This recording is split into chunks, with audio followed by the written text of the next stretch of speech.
And possibly, depending how long we got, I could do the next day because there isn't. I have sort of a little. I guess it'd be a little prologue. Yeah, that sounds really cool. And then it sort of starts. We get So, have we got who wants to read out this first? Come on, don't everyone speak at once. Well, since I'm playing Darian, and he's going to be leaderly, probably I can read mine out first if you like. Yeah, sure, that sounds good. So, in the year 1473, which was 21 years ago, as you can see from the year being 1494, Darian was born to Lord Krell and Lady Ormatha Huntcrown in their private estate within the capital of Cormyr, which is called Suzail. I'll just preface that. Suzail is... I'll move you over to the map. Yeah. So Suzail is down here. Right on the Dragonmere Lake. Oh, near me. It is the capital of Cormyr. It is where most of the influential noble houses sort of project their power from, although Arabelle and Mersemba have nobles as well. And just to quickly say, you are starting out here, which is right on the edge of Cormyr, and it is next to this region called the Stonelands, which is sort of a region which is very unstable. Cormyr basically tries to project power into there, but it's very, very difficult to keep settlements going because of the orc tribes, which attack there quite a lot, and they have quite a lot of friction with their neighbours to the north as well. Mm-hmm. So it's quite an unstable region. But yes, please go on, Darian. Yeah, so Darian was raised like any other noble son, not only in Cormyr, but across pretty much all of the Sword Coast and Faerun, where he had responsibility thrust upon his shoulders, and he was had the expectations to be the best in order to honour his family's name. However, the once proud Huntcrown name has more recently become marred in controversy within the last year. At first, they were just whispers, rumour and gossip, but soon it proved that there was no smoke without fire. Darian's father, Lord Krell, was found to be practicing devil worship, sending the family into disarray. The Lord and Lady of the house were taken by the Purple Dragon Knights and the authority in Cormyr, and were... Yes. So the Purple Dragon Knights are like the most powerful order of knights within Cormyr. Mm-hmm. They sort of serve directly to the sort of nobility, do you call it regency? Not regency. The king. Yeah. Yeah. So it would have been whatever authority would have dealt with them. I'm not 100% sure if it would have been them or just like a king's guard or whatever. Probably would have been them. Yeah. So they were taken, they were tried and executed, and any other blood relatives of the Huntcrowns were stripped of all title and nobility. Darian was quick to appeal his case, and due to his quick tongue and his youth, he was luckily provided the opportunity to serve in the Cormyrian army, a gesture made by the other noble houses and probably the Regency himself to some degree, in a position where he was put in a position where he could regain his honour, or perhaps some families simply might have thought they were sending him to face a quick death in battle. So that is Darian's kind of leading up to where he's starting out. And I'll just quickly say that I think I showed it to you last time, but in your sort of personal inventory, you'll see a letter of enlistment. Yeah. Which is telling all your characters somehow they have signed up to join the army and they've been told where to go for their evaluation and placement. They're basically granted safe passage through the region until they reach there, which is basically where the campaign's going to start.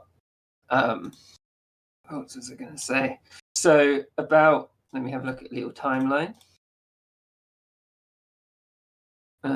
So another thing about the Stonelands is, and about 5 years from this date, there was a large sort of orc invasion from the north, and that was repelled. But they are quite worried about securing this region up here, and there were other orcish and like bugbears, goblinoid ranks which were seen amassing in this region up here. So where is it? Where's the date? So King Forel, who is the current king of Cormyr, show you a little picture of him in his little bio.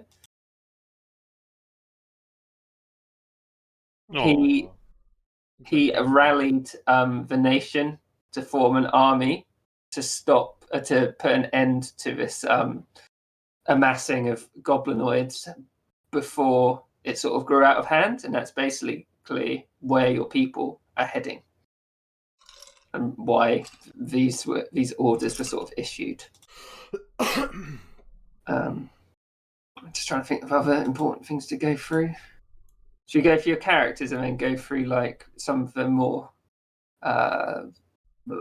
sort of, what do you call it, particular aspects of Cormyr? Yeah, sounds good to me. Okay. Who wants to go next? Nobody. I'm nearly done, but I'm not done quite yet. Scribbling. It's a lot more than one paragraph. Yeah. I don't know how to. Maybe I should read mine. It's so long. It is pretty damn long, isn't it? Yeah. You summarize it. Okay. Yeah, and obviously He saw a phoenix and now has fire powers.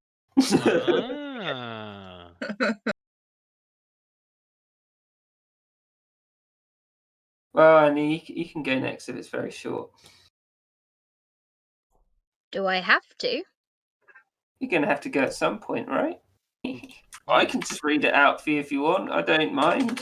I hand wrote it, so I can't do that. Oh, okay.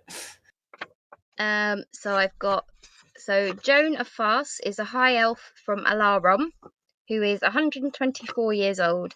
She comes from a formerly quite wealthy family who have somewhat fallen on hard times, keeping their financial ruin a secret as best they can.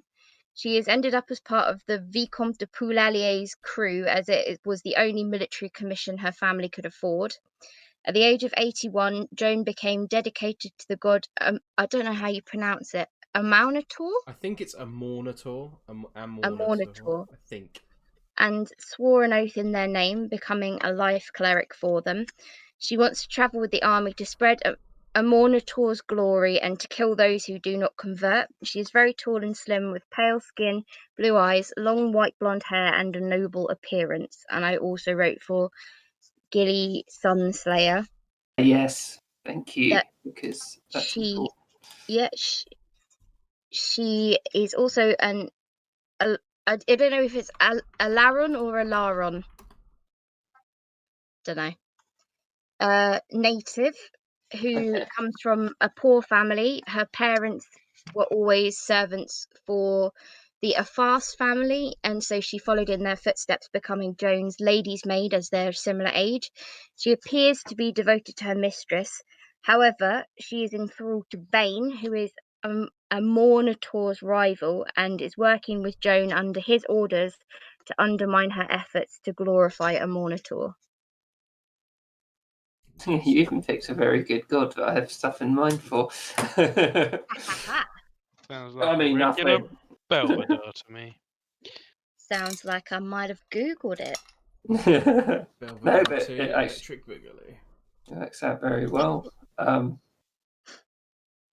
blah, blah. So, okay, that gives me an idea. So when she sort of arrives at the camp, she's going to know what's his name? The Viscount. Vicomte de Poulailler. Okay. Or didn't you say she was part of his like retinue? Not necessarily. That they've just ended up there because that's what they could afford to. That's like the best that they could afford. Oh god. Oh god. Okay. Yeah, that She's sounds doing good. holy work, Kieran. Leave her Yeah. Yeah, fair enough. alone. I like that though. So, what do you envisage? Because I'm going to be doing Gilly, but what do you think she would be like? Seemingly very dedicated to her mistress and to a monitor. But you know, in actual fact, she's always thinking of ways to undermine whatever it is that they do. So, Okay.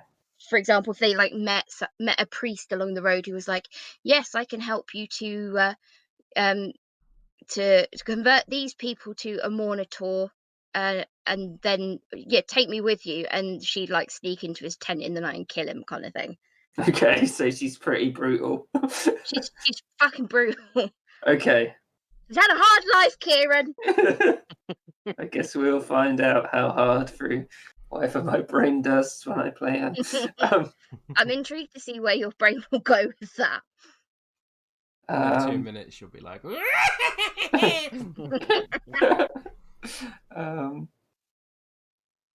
you want me to try and summarize Ember Wind, Hannah, or do you want to?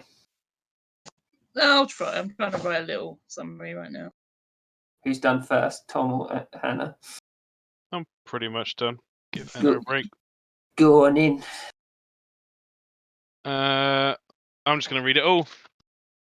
Okay. Well. Well, I don't know. It's always that weird thing of like, you don't know whether to tell people straight up or have them find out over time. Well, you know? Tell them what I stole nothing. Just the like most basic thing. Like things you want to keep like not secret, but you rather people find out. Just like. Yeah, so he is half orc. He is from a very much a tribal background. His people are from this island in the Dragonmere, which I haven't named yet, but it's going to have a cool name. The tribe is called the Red Wolf tribe, hence his surname Red Wolf. He is tall and broad, but he tends to carry himself kind of hunched on the balls of his feet. He's got a hunter's gait to him. He's pretty surly. He's not going to be that easy to talk to. Mm-hmm. Slow to trust, but once he does trust, he will fight hard at your side. Mm-hmm. He also looks really nasty. He's covered in piercings and scars, some tattoos as well. You would notice pretty quickly that he defers to my sidekick person, which is Kateri, Spirit Walker, who's another half orc, and she is essentially his like guide and spirit. What I'm thinking of is chaplain, like a space marine. I can actually read out what you sent me. Oh yeah, go ahead. So Kateri, she's from my guy's tribe, high authority within him, a respected shaman. In terms of spells, imagine her like a grave cleric, but working within the boundary of death. She's insightful and reads people well. She's devoted to her god. Didn't see this bit before. She'll spit on others, dismiss her belief, and it's very slow to trust. Yeah. So I imagine they'll be quite they will be quite insular, yes. Yeah. But Otakte very much understands his duty and will fulfill it fully. Like he's not going to be shirking responsibilities or anything. He will be doing it fully. But yeah, to look upon him, you would see a fearsome looking guy, lots of like animal bits and pieces, bone, furs, little tails and claws and such, feathers across him. Yeah, and the rest of it you can find out as you slowly open him up like a flower. Very nice. Hmm. What did I need to ask? So I imagine he would have landed in Suzail and just travelled up directly after sort of being He would have gone where he's told. enlisted at his Yeah. And you can. I think I put in Otakte's journal. Mhm. Little rumours he's heard about game. Oh yes, indeed, and yeah, actually, that's worth sharing as well. So, as I think I said to Lewis, I don't know if I said to anyone else, I've kind of like adapted the blood, because the blood hunter class is very much inbuilt to the lore of the class, which is like the blood orders and such, and you have to be inducted into it. But I've kind of half homebrewed, half adapted it for my guy, and it's a tribal thing for them, and it's based around like imbibing these different alchemical herbal concoctions and undergoing various ceremonies and rituals. But part of it is gaining glory for the tribe by seeking out the biggest, nastiest quarry that you can find. So he wants to hunt big things basically as much as possible. Find challenges worthy of taking down. So I've given Tom some very generic peasant-sounding rumours, which you might have heard on his travel from Suzail to Griffin Hill. I love it. Whole army of them out there, bells and whistles, cogs, no natural, I say. It were an horse, and it ran on the Wyvern water like nobody's business. That's awesome. I was playing too much Witcher when I wrote those. I was going to say something. Oh yeah, quickly, Lewis, because you're not playing like a traditional class. Yep, I'm playing a homebrew class, similar to something like the pugilist that Vicky C was. It's called the Illrigger. It's essentially Illriggers are intended to be. I'll read the little blurb bit. Illriggers are intended to be like versatile armored warriors with a wide array of supernatural abilities that reflect the infernal source of their power. They sign different contracts, and depending on their contract, they can either be highly mobile, stealthy assassins, heavily armored battlefield commanders, which Darian will be, or fighting illusionists. So, yeah. And just quickly, while I remember, there are two things I've put in that have happened in Waterdeep since that you might know about. We might not. Depends. It's up to your characters. So, in 1492, Dagolt Neverember is the Open Lord of Waterdeep. Okay. 1493 is Enterim, a vanquished from Waterdeep. And as a direct consequence of all your stuff going on in Waterdeep, Xanathar agents recovered the Dragon Horde in 1494. Oh shit! You're telling me that other shitty party didn't make it? No, they got killed off by them. Amazing. Actually, one got taken out and converted. Oh, that's cool. So Dagolt Neverember could be news, but quite a world away. You might not really have heard about it, but it's potentially interesting. I think Darian might have heard whispers, but probably not that focused on it. Yeah, Otakte wouldn't care.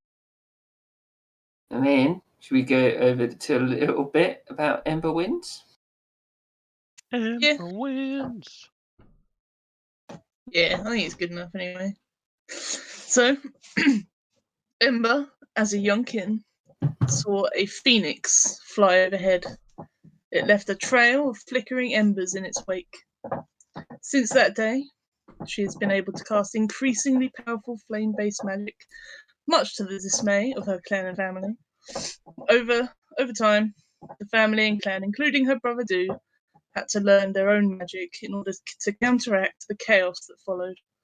As Ember set fire to almost anything and everything, as she practiced to obtain some semblance of control.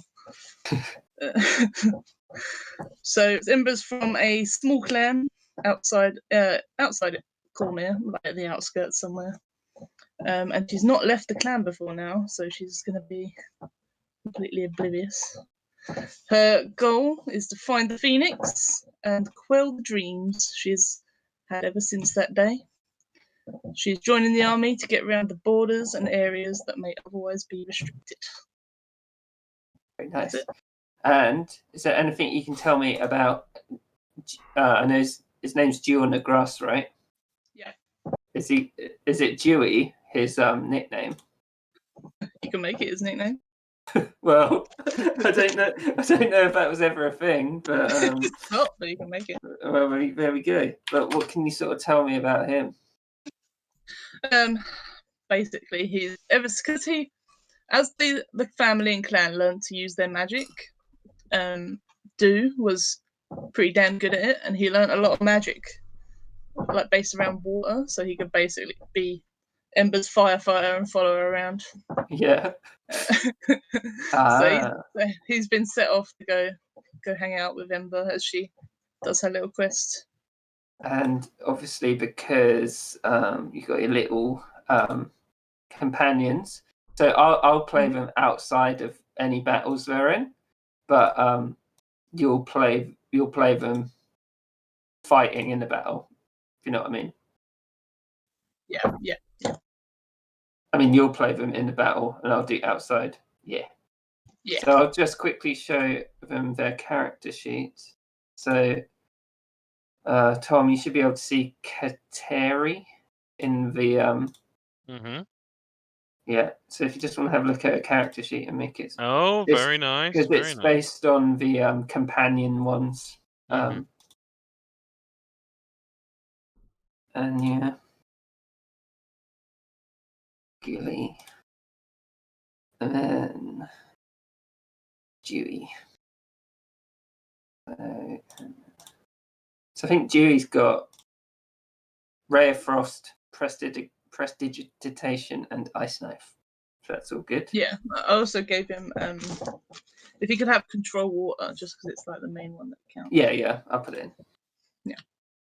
And then It's control water. It's a cantrip. Lewis, you could always control the Viscount or anyone else who's in battle if you'd wanted to. I'm happy to just play Darian, but if you want me to. No, I mean it's just if in case you don't feel left out. No. It was my decision not to have one for Darian, so. Okay. They probably won't be in it like loads, but occasionally they might, if you know what I mean, like in the battles. Got Rodri there as well. Rodri's a special character. Rodri? Rodri is anyway, you'll find out about him. Yeah, so we all know now a little bit about each other's characters. Is there anything each other would like to ask each other about their characters? Anything they don't really understand, or just.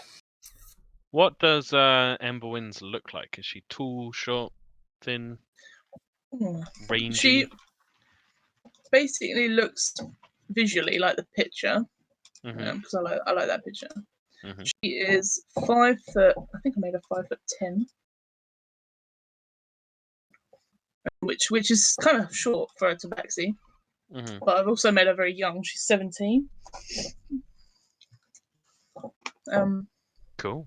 Yeah. Cool. Right. I don't know why, but height is always how I like first. Because I'm assuming Darian's quite tall. Is he not about that tall? 6'1". So it's like probably Otukte, Darian, Ember Winds. Then is Joan tall? Elves are a bit shorter, right? They tend to be, yeah. Aren't they? Oh, They're taller than humans, though. Yeah. I think in D&D they're shorter. In D&D, I'm pretty sure they're shorter. Yeah. Oh, I thought they were taller. It does go against the normal fantasy trope, which I kind of like. She's very tall for an elf. Okay. How tall is she? I don't know. Make it up. I don't know how tall elves are. I Elves imagine range from under 5 to over 6 feet tall and have slender builds. Yeah. Okay. I'll go with. I'm just going to go with 5'6" because that's how tall I am. So. Cool. It's quite short. Thanks, Hannah. It's below the women's average, I'm just saying. Is it? I No. thought it was above Yeah. average. That's Oh, 5 well. 7. Below average at that as well. Uh-huh. Okay, so it does go Tacte. But Darian would probably be tallest normally because, yeah, Tacte's kind of hunched. It's moving around. I'll quickly go through all the other sort of stuff then. So, Oh, sorry. Ooh, yeah. I have lots of questions. Yeah, keep asking then. Is Darian wearing fine clothes? He would 100%, yeah. Okay. Whereas Ember is kind of normally? Yeah, pretty much like the picture, but maybe a bit more hunterish because she's from a town of hunters. Okay. And Joan, fancy or not fancy? I would say fancy armor but tarnished. Like it's quite old. Okay. That's cool. I'd say if Darren was in combat, he would be wearing like a heavy chain shirt kind of thing. Okay. Excuse me. Let me think if I have any questions. Probably. So, I'll put it in the Discord chat. Probably like that. Got it. so I was thinking, Hannah with Ember Winds. Mm-hmm. Maybe she's from somewhere to the east, like somewhere up here a bit, somewhere Wherever up you want. there. Because if she saw it going down, it kind of makes more sense, I think. Yeah, wherever you want, as long as there's like it makes sense for it to be a hunting clan, so there's going to be like foresty and openy nearby. Yeah, which is sort of like this place over here, and it's not too close to everywhere else. Darian's from Cezale. I'll say it's from here. And how long would have Joan sort of been around Cormyr, Anya, do you think? Or do you think she would have come like for this reason? Yeah, I think she'd be nearly arrived. Okay. God, she'd have travelled quite a way then, I imagine. Yeah, I imagine her as quite, as I said to Tom, like island community, very cut off from the rest, like doesn't really know much, is quite naive but very determined. That's a good idea. She's got a friend with her. The Dragonmere is huge! Yeah, it's fucking massive. 100 miles from north to south at its widest point. Jesus. That's why it makes sense there could be an island in there. Yeah. Right. I will. So, one thing we should do now is I'm going to be doing the hobbies, because in this campaign there's probably going to be some time where you're traveling, where you're not necessarily in massive amounts of danger, like initially anyway.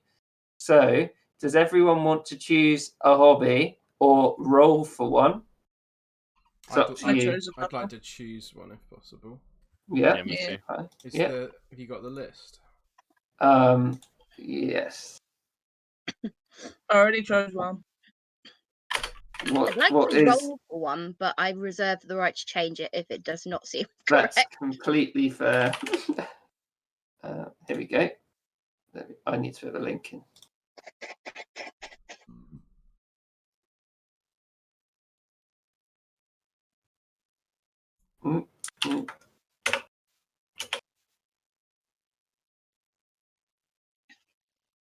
Can you see it at the bottom now?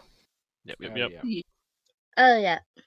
And I will be rolling for the other characters who are going to be around you, but I won't tell you who's who yet.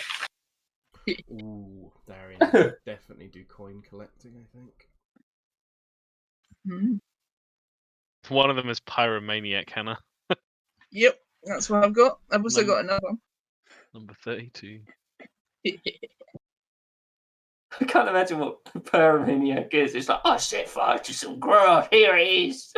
Pretty much. Darian, you haven't set fire to the cart again. We can't get. Making butter sculptures. That's so good. And then, Mine's gonna be Pyromaniac, and also she's gonna be like, you know those things where you I can't really describe it, but basically wood burning. You make little pictures into wood. oh, like laser etching, but with fire. Kind of. But yeah. Yeah, Darren's gonna do coin collecting, I think. Okay. Actually, because it's probably going to be a relatively long campaign, pick 2. Okay. So for half proficiency, I put 30 skills, proficiency 60, and expertise 240. But you sort of spend. Another quick look then. I think probably like woodworking or like carving would be more like. Oh, careful with wood carving. Yeah.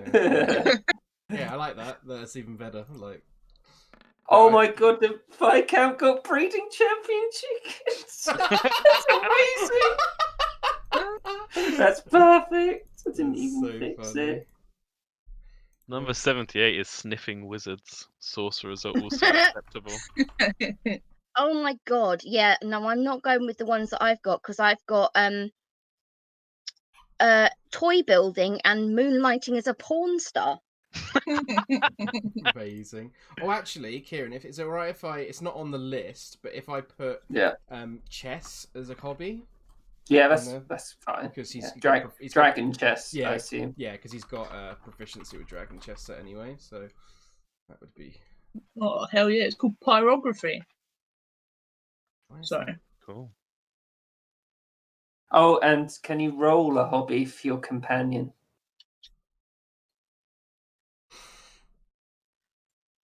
Tarantula breeding is tempting. 97. Rock collecting. Gilly collects rocks. Nice. I'll write these down. I'm gonna go with 22. Is it alright if I start off with dragon chess, Kieran? Because yeah, you can have a dragon chess set. But I mean, because he's already got proficiency because of his noble background. Does that affect the hobby table stuff too much, or should I just make him unproficient in it? That's a good point. The character sheet's kind of separate, right? Because if Hannah gets proficiency in whatever it's called, pyrography. Thank you. It's not going to go on the character sheet as such. And it also says just dragon chess set. It doesn't say like you're good at dragon chess. So yeah, that's a good point. Yeah, so he knows how to play, but he's not. Yeah. Kateri got 22 people trolling, trying to hone lying skills just because she can. I can imagine her doing that with people who aren't of the faith. Yeah. Yeah, 100%. Especially if they're being ignorant in their inquiries, she'll just be like, "Oh yes, definitely, it's all about this. We cut each other's ears off and then eat them." I was going to ask another thing, Kieran. Yeah. If there will be any like downtime during this campaign compared to what there will be. So I thought, would it be all right if I like copy and paste the downtime revisited activities from the D&D Beyond Xanathar's guide, and then people can look at it? Yeah, sure, that'd be fine. I think if I paste it, then people should be able to look at it.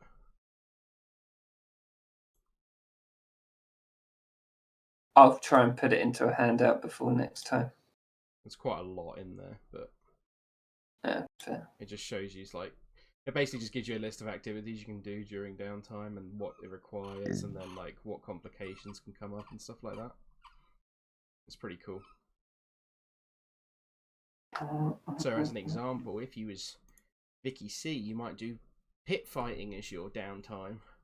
So if you do that, you would spend 1 week doing it as the resource, and then resolution is that the character must make a series of checks with a DC determined at random based on the quality of the opposition the character runs into. And then the character makes 3 checks: strength, dexterity, and a special constitution check. As a bonus equal to the roll of the character's largest hit die. And then you basically roll to see how well you do and how many successes. So if you get 0 successes, you lose your bouts, earning nothing. If you get 1 success, you win 50 gold. If you get 3 successes, you win 200 gold, etc. And then there's complications as well, so you can roll on the complications table. So say if you rolled a 4 on the complications table in the pit fighting one, you defeat a noble servant during the wrath of the noble's house. Yeah, I imagine most of the downtime at the beginning will be sort of waiting, Yeah. and then you might have some later. Some stuff I here won't apply, but there's other stuff like research and scribing spell scrolls and stuff like, and training. Yeah. Oh yes, that's perfect, Anya. I like this. I am worryingly tempted by snail racing. Just imagining Otakte in the corner, just like, come on! What you could have is that there are some in the Stonelands. There are some very small little dinosaurs. So maybe he likes to try and race different types of creature against each other. I'm disappointed that the option in the comments of licking enthusiast keeps a ledger of things licked is not actually an option. Well, it could be an option, but It's not very. Oh no! It's very Terry the Ship Falconer. Yeah, that's a great show. Terry. Save that one for the Waterdeep too. Creating heroic sketches for Dewey. Oh my god! Oh man! Not again. We've already got one of them. You can read button collecting. Yeah, that's better. That's cute and wholesome, as I imagine.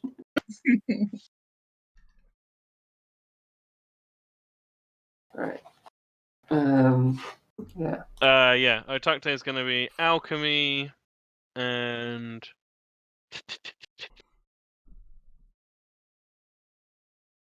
it might be the tarantula breeding. You know, Sounds pretty cool. keeps him with him, crawling around on his armor. That's cool. I like that. They have Blossom telepathically. Maybe he could use, Maybe maybe he could do something with the tarantulas like venom and their blood, which Yeah. helps enhance his like. Ooh. Is that because I know he's doing the blood hunter, the mutagens one. Yeah. So maybe that's part of like empowering him with the vampire venom, tarantula venom. For shizzle. Has everyone got their hobbies then? Technically, tarantulas don't have venom, but you know what? The D&D tarantula. Yeah. The Think so. tarantula. I think some do. tarantulas do. Yeah, I think some do. Yeah. Okay. So we've all got our hobbies, right? Mm-hmm. So next thing is, unlike Waterdeep, which was forgiving, we are having lingering injuries in this campaign. Yay! And if you click, I've got a little handout next to it, and you can see what happens if things go wrong. There's the magic item identification rules, which are what Lewis made. There's the training table, which is the same as the one your characters did in Waterdeep. There are the traveling rules, which I put in because I can never remember them. And then there's the variant non-lethal rules, which I made ages ago. Okay. We're going to have the crit rules. The crit rules. Yeah. Yeah. A crit.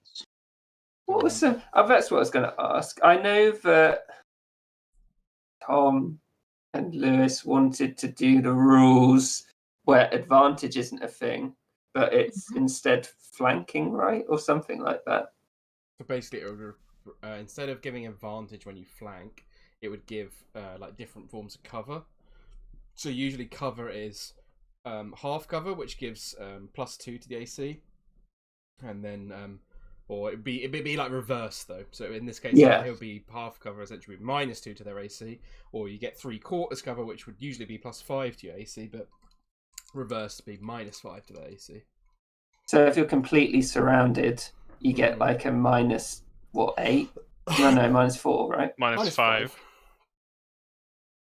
So it's just -2 and -5. So if you're flanked in one direction, you'd be -2, and if you're flanked in all directions, -5. Did we want to do that in this campaign? I'd be down. As an experiment? Yeah, I'd be down.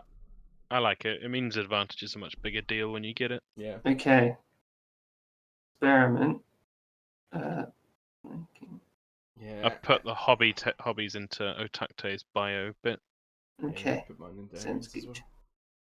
well. +2, +5, and then the crit rules where isn't it auto max? Is that it? Mm-hmm. First dice is auto max, then you roll one dice on top of it. The annoying part of that will be it won't work as such with the D&D Beyond rolling, but you just treat the first dice as max and then take whatever the second dice rolls anyway. Yeah. Yeah. Okay, I like that. Yeah. Should make them more rewarding. I feel like there's a few things I want to do in this campaign which are kind of experimental, so I don't mind trying things out. Awesome. Sounds good to me. Oh, plunge pool. I want to go to the plunge pool. That sounds amazing. That does sound amazing. They're going to the After plunge everything pool. happens, it's like, we could go to Cizale, or we could go to the plunge pool. Plunge pool. Plunge pool. Hell yeah. Thank God we're not D&D characters. It'd be like that place at Centre Parks, so where you jump in the really cold pool. Oh yeah. So, yeah, I'll just run through some important things about Cormyr, which you may know. So I'll start showing you the royal family. Obviously, this guy is the king. Yeah. King Forel Abaska. He has a son, his only direct heir, who I think you've all met before, Crown Prince Ithral Abaska. If you remember him from Arconauts. Yeah. Absolutely. He has his wife is Ospra Goldfeather, who is from a very noble family. Like Darian's family probably could have had dealings with the Goldfeather family. Mm-hmm. And Ervil and Ospra have had 2 children. The direct heir is Barovius Abaska, who is seen as a bit of a weakling by a lot of people in the kingdom. And they had a younger daughter named Raedra Abaska, who people saw traveling with them in the Arconauts. Mm-hmm. She's pretty well respected within Cormyr. There's probably a lot of sentiment that people rather her be the heir than Barovus, but direct agnatic succession. Obviously, Barovus is the heir, so there could always be certain things happening on succession where there may be factions within the country that would prefer someone like Raedra to be queen instead of Barovus being king. Interesting. So yeah, generally people view the royal family as not like godlike, but they're highly revered. The Arbaskas have been on the throne for at least 200 years. Their family, the kingdom wasn't founded by them, but by now they've definitely had a heritage of being on the throne. Let's see. The most sort of the big recent event in Cormyr, which is quite a while ago now, was in between 1484 to 1486, so about 8 years ago. Cormyr fought a war on 2 fronts to defend the Dale lands, which I can't remember where they are. Probably somewhere over here, against Sembia's invasion. And they were also fighting against a place called Neferil, which is, I think, further to the south. But so, Yeah, and Cormyr managed to fight these two nations off. So the faith in the Cormyrian army and the Purple Dragon Knights is pretty high at the moment. Like, this little gathering of orcs in the Stonelands doesn't really see. It's sort of like the next big thing to happen, but everyone's like, yeah, we're going to win. Why wouldn't we? We fought off those guys. Yeah. So there is a pretty strict feudal hierarchy in Cormyr. For ones, it's probably not too important straight away because you're out in the boonies. But if you ever end up interacting with certain people, they will be like to be called by their titles, and if you are below them, they will expect you to show reverence. And in Cormyr, the most common way of showing reverence is bowing your head and not looking at anyone directly in the eyes who's above you. So I will keep that in mind. But the first bit is like out in the boonies, so it's like kind of a practice area where you might see one or two of these people. So yeah. There's obviously the Purple Dragon Knights, which are the officer and warrior elite of the Cormyrian army. So these guys are going to be above you, and most likely you straight away you won't interact with them, but there'll definitely be one around who's watching over the little camp you're at, and you'll meet him in time. Trying to think of anything else that might be. Have we gone through any military training yet, or is it just this is it starting now? This is it starting. So in your little letter, it's a report to evaluation and placement. Yeah. So you don't know what to expect. You've met whoever the agents were who issued you the letter, and you were basically just assigned to this place and expected to go there. So, and you know this guy, yeah. Trying to think what else. Is there anything important if anyone would like to know? I find it easier thinking like that. Anyone important our characters would like to know? Well, anything important you want to know that will help you play? Maybe like it doesn't have to be today or anything, but maybe like a list of the noble families and like just something that Darian.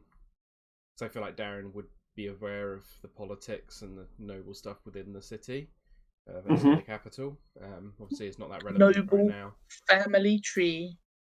Yeah, like maybe not like, it doesn't have to be that specific, but just like just a general idea. I will make a family tree of the royal family because I think that will be important. Yeah, and I will make a list of the noble families, the most important ones. And maybe Kieran, you could like come up with ones like some particular ones that might be like, these are likely to be like served as allies of the Hunt Crowns previously, or these are likely to be served as enemies of the Hunt Crowns. Yeah. Hang on. So, royal family tree. Not enemies, really, more like rivals. Noble families and associations for the Hunt Crowns. I saw Anya put something. Let me just have a look. Oh, okay, Anya. When you all entered Cormyr, wherever you came from, there would have like been a way station, and there are. Where are they? These laws of the kingdom. So, I'm going to assume the first law of the kingdom is that you must register with the official border garrison as you come in. So I'm just going to say all your characters did that, where they came from, unless anyone has any big oppositions to that. Nope. Foreign currency, we can assume at the beginning of the campaign that all your money is in Cormyrian lions anyway. Always assume that like Joan has exchanged it up. If you're not number 3, if you're not within the military, or you're working outside of the military, you have to acquire a charter before undertaking any operation as a group, which would just basically be applying at the town hall, and they would either say yes or no. That rule's quite harshly enforced if anyone finds out about it. So you might want to think about that when you might be out of the army or something. So all weapons have to be peace bonded, which I think I told you about last time, where like your sword might be tied in its scabbard so they can see if you've broken the bonds of it, so they know you're involved in some form of activity.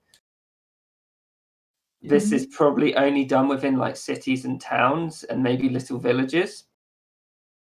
And in combat, if you have a peace bonded weapon, you have to spend an action breaking it. Okay, that's cool. How do they regulate magic?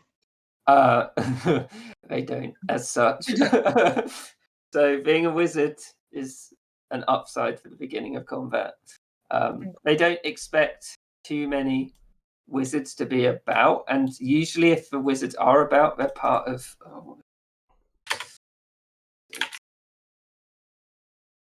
I remember looking them up and thinking, the war wizards? Yeah. So there's an association of war wizards in Cormyr, which Embers will probably find out about at some point, because I imagine they'll be like, oh, she does magic. I'll just put this little link down.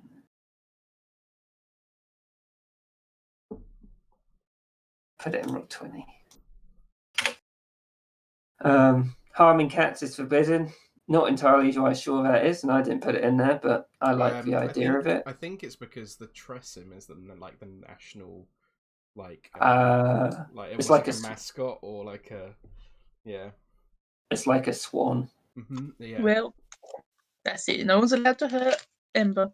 Like I know from when I was going to play Alora in Evening Star. There's that's this town that's particularly known for having like a shitload of Tressim there, which are basically just cats with wings. They're flying cats. Oh, yeah, I'll have to look into them as you go into the Heartlands. They're not powerful or anything. They're just literally cats with wings. They're just cute. Yeah, they are cute. So 6-1, you have to bow your head to the royalty and the local nobility. That's just probably like a very basic one, which you'd all know. There are other things, but I'll need to go into those in more depth when you sort of get to it. And Purple Dragon Knights have a right to search you upon request. Fair enough. And hunting is on private land is forbidden. So basically, no poaching. I think the area you start off in isn't considered within this grounds. It's once you pass this knoll pass. Well, shit. Yeah. But, you can talk to the local lord and he might be like, sure. Depends what you're hunting, doesn't it? Well, can you imagine being a bird and seeing a cat with wings? You'd just be like, well, fucking kill me. What's even the point? Yeah. Why did I even grow wings? Yeah, what is evolution? This bullshit. Oh, there's one more thing. Faster, Just fly faster. Just dodge it. Imagine And then if he could fly, he'd be like sitting in front of me all the time, like. And there are these army ranks, which I think I showed you last time. We are at the bottom. Sold it. Okay. I'm just going to go get some water, but I think I've been through most things, unless you all have any questions, and then we can start a little bit of prologue that I sort of planned. Yeah. Yeah. I like the horse prairie. That sounds cool. Smuggler's Plunge Bank. pool, Plunge pool. Skull Gorge. There's loads of great names. Yeah, here. there really is. The Realm of the Wailing Fog. Jesus. Maybe you don't want to go there. That's just Barovia. Fucking hell. Yeah. The one-stop just trip to Barovia. Come see the Iron Oath. They're all dead. We're having a great time. The Haunted Halls. The Well of Dragons is a cool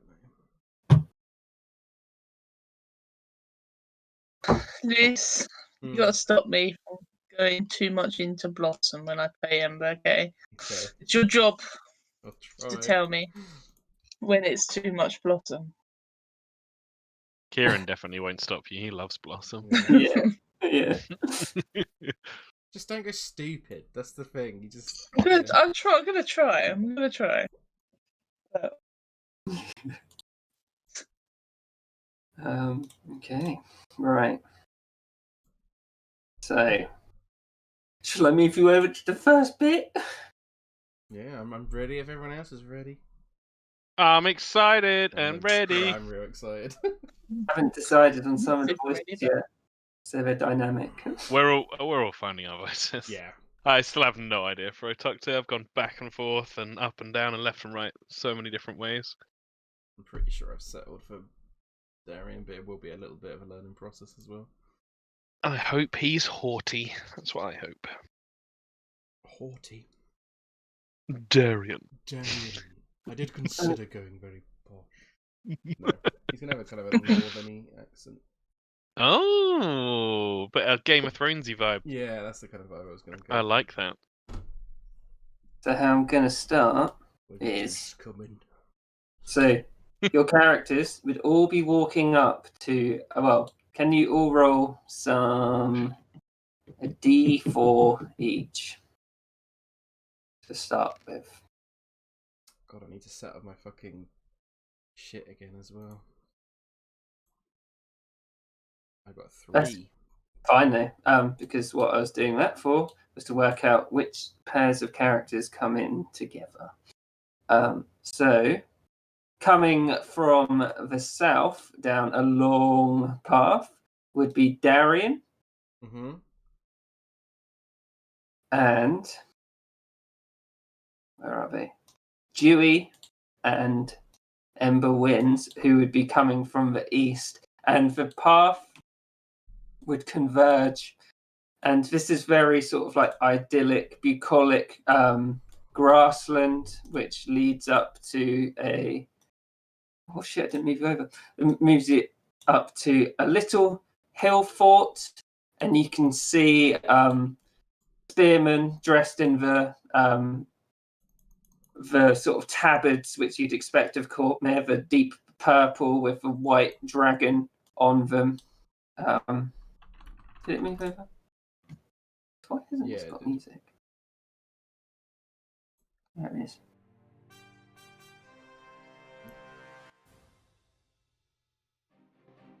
Is it playing? Yeah. Yeah. It's not playing for me. Fuck.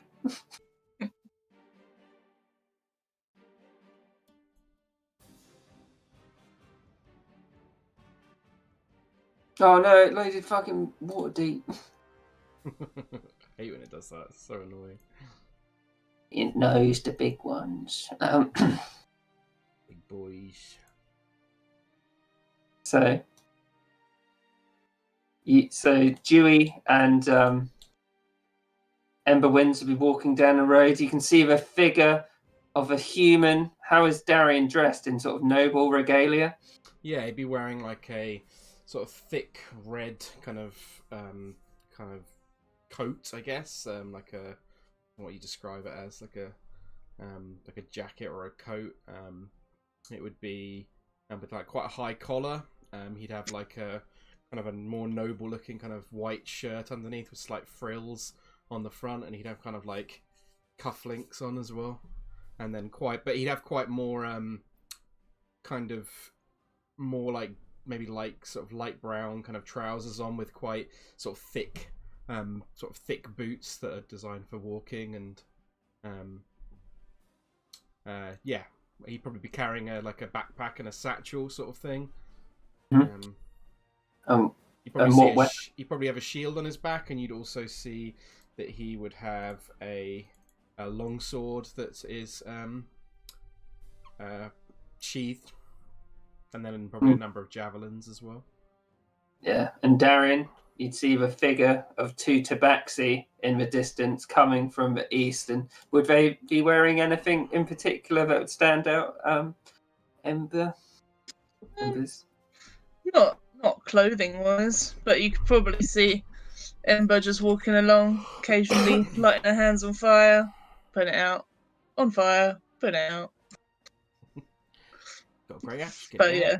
And you'd have Dewey would be like lingering over you, Ember, with the little water spell, just like, tentatively, and he looks up at the hill and he's like, "Oh my gosh, it's so big!" I think it's bigger than I expected. Who do you think that guy is? I don't know, but he looks fancy. Or do you think he's one of them nobles? Noble. Yeah, all humans think they're nobles. Yeah, that's true.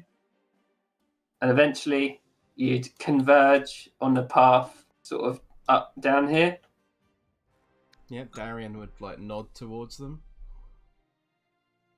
Good day. I have to get to this voice for a while. I'm sorry. Good day. Trying to think. Strange to see tabaxis around this part. Yeah, we're pretty rare, I guess. Can't say I've seen many humans in my lifetime either. Well, I think I'm about to see a lot. Good to see. You look like you're headed up to Griffin Hill. I think you're going the same way, are you not? I am. Are you joining the... He kind of looks at you quizzically, and he's like, "Are you two joining the army?" No. Dewey looks over to Embers and he's like, "Yes." We are. I think they could do with some fire powers. She displays her hands on fire. And Dewey just has a little water and like sprinkles it on your hands. He kind of raises his eyebrow at these two like jesters as he's probably seeing them, and he's like, "Well, I'm sure you fit right in. Let's get up there, shall we?" After you. Yeah, Darian will start making his way up there. So, as you're approaching, Darian, this guy here. Any reason? Or hand over your papers. You seem to come this way with intent. I do. And he holds out the paper. Darian Huntcrown at your service. Looks back. Are those 2 tabaxi with you? They followed me along the road. That doesn't necessarily mean they're with me. But sure. And just fiddling around in the bag for a paper. Dewey's also fiddling his bag, just like, "Oh no, it's all wet." It's got a little burn mark on it. That'll be fine, right?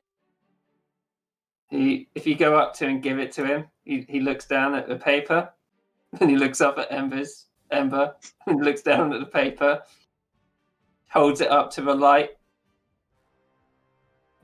This is peculiar, but I guess you 3 are in.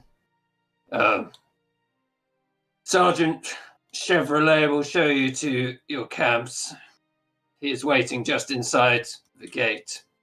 And he would draw open a large gate, and you can see within the war camp there's carts stacked with boxes. You can see many tents and a sort of burly looking blonde man. Darian would nod towards the guard and he would say, and your name?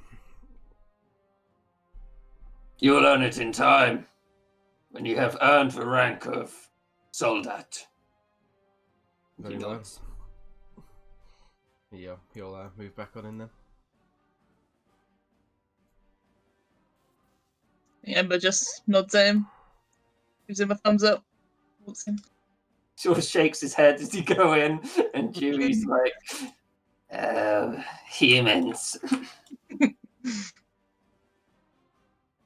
Yeah, Darren would report to, said it was Sergeant Chevrolet. I can't move him to the right layer. Oh, he's on the right layer. Okay. He'd see E3 come in. Are you reporting here? Yes, we've been ordered to report to a Sergeant Chevrolet. That is me. He nods and he steps forwards like quite strongly and extends his hand. He's like, Darian Huntground, at your service. Here reporting for duty, sir. Shakes your hand. He's, it's good to see a fine, strapping lad like you joining the army. I hope Sounds like you're from Zale yourself. That I am. I hope to prove myself. I've heard Everyone good things here. about your camp. We shan't be here for long. This is basic training, and there's a few matters to take care of in Griffin Hill itself, where I hail from. If you'd please make your way over to the camp recruits, and we shall see who else arrives on this fateful day. Yeah, Darian nods and makes his way across. And we'll say at this point that Otake and Kateri are also, and Joan of Arc and Joan of Fa. Is it Fa? It's technically a fast, but A fast. really, we all know what it really is, don't we? No, it's legally copyright distinct Joan of Arc. PM. So, once again, you'd be converging on the road down here. Joan, you'd see one. He's quite tall, right, Tom? Yes, he's probably say like 6'4", pushing 6'5". Mm-hmm. So you'd see Joan, the slender, very tall elf, approaching towards you, as well as her. Is Jilly a elf? I think she's probably human, but I'm Okay. not sure. I'm happy for her to kind of be whatever, really. Let's make it.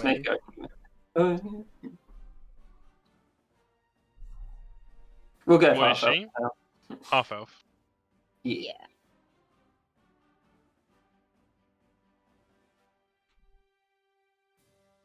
Cool. So you'd see them coming down the road. Kateri would be looking up at the camp. And she's like, at least they built it on high ground. Would on the way would they have been near any bodies of water? Like significant bodies? Well, they would have gone past the Wyvern water. So they would have, but that was quite a while ago at this point. Yeah. So he'd say, God, I genuinely have no idea what the voice is going to be. Just see what comes out. I did. Yeah, yours was great. It adjusted quickly though. I just want him to be growly. It has been a long time since the water. I don't think we'll be seeing any soon, Otake. Seems wrong to keep yourselves so far from a crucial spirit? Seems these people are more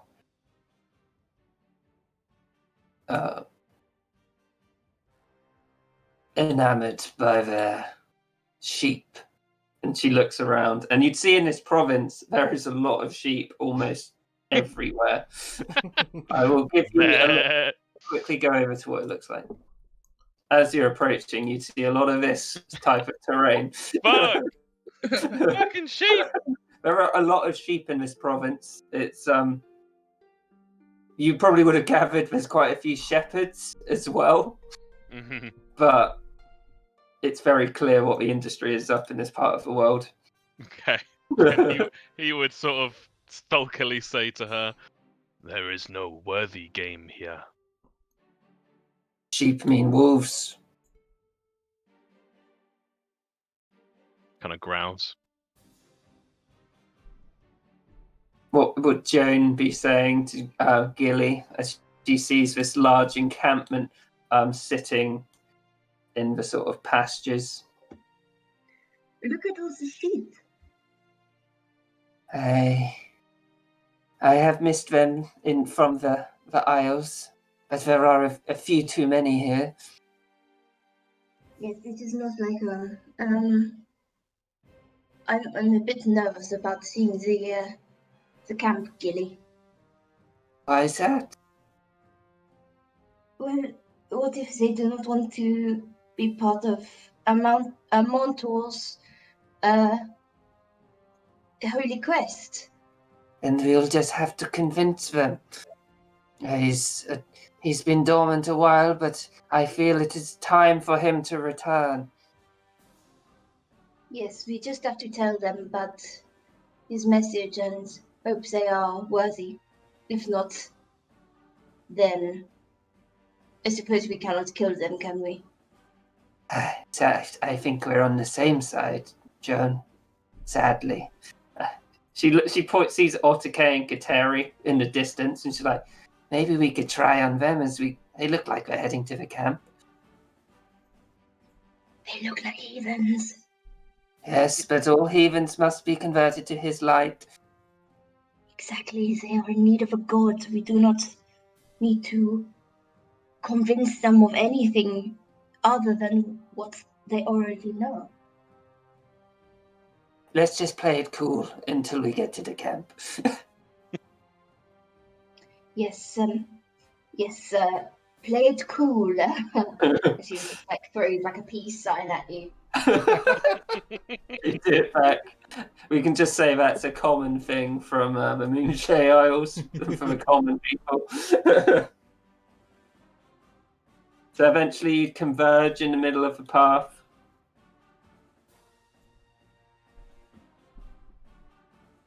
Yeah.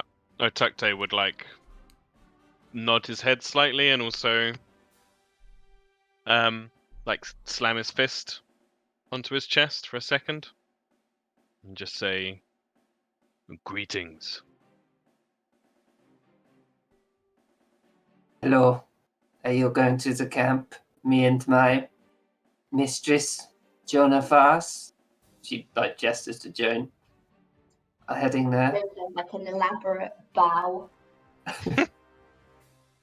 Otake kind of cocks an eyebrow. "This is Kateri Shroudwalker. I am Otake from the Red Wolf tribe." Kateri would say anything. She just nod her head solemnly. Yeah. Well, it is a pleasure. After you. Joan is kind of reading because she's like, why don't they know who I am? So you'd approach the gates once again. Looks at attack day. Yeah, he did it. Yeah. Terry, as they walk up. So, colonials, yes. Terry, Otake kind of sneers slightly, but I imagine Kateri taking the papers out.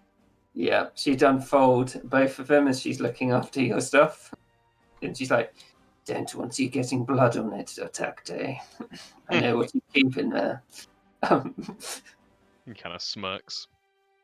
Guy doesn't look pleased, but he winds the gate open.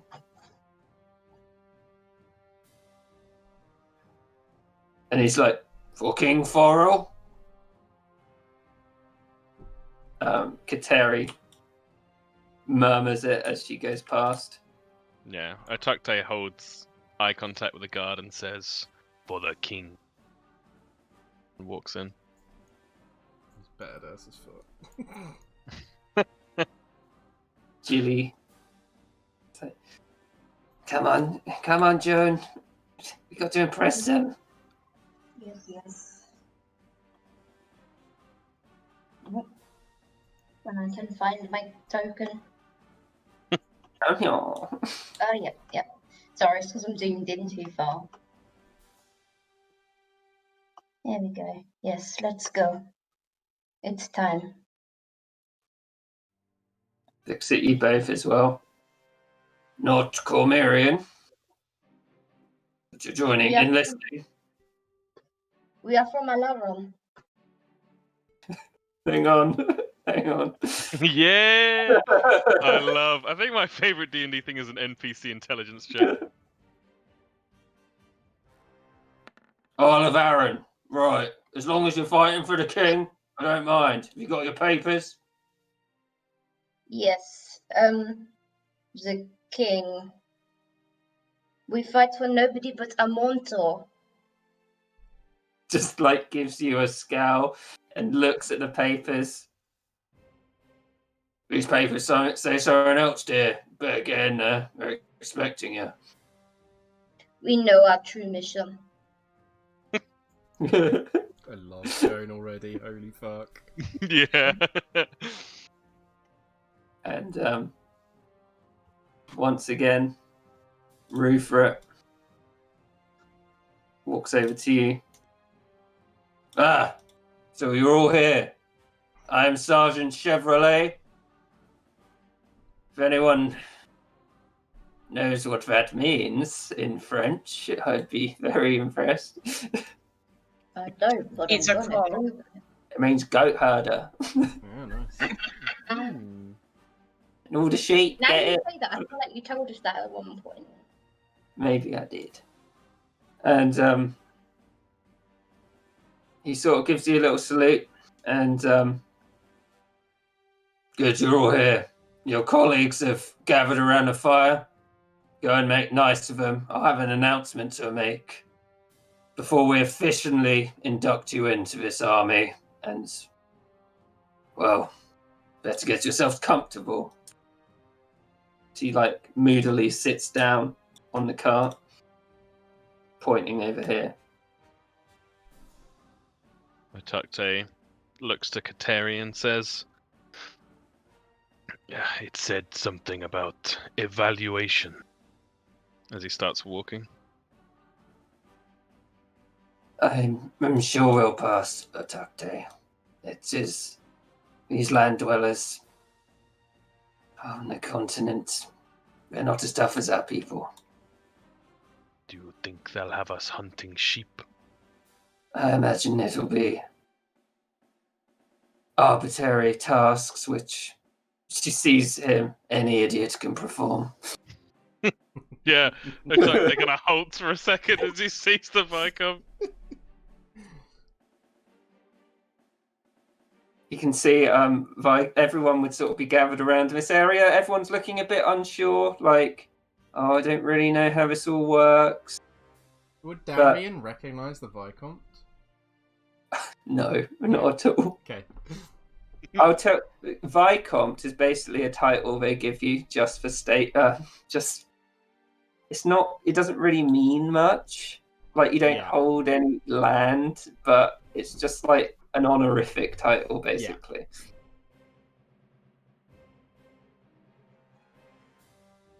And the Viscount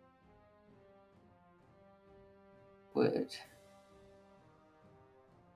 go up to, as people are approaching, he's like, "Hello." Hello? Okay, fucking this voice is going to be so fucking hard to do. Hello.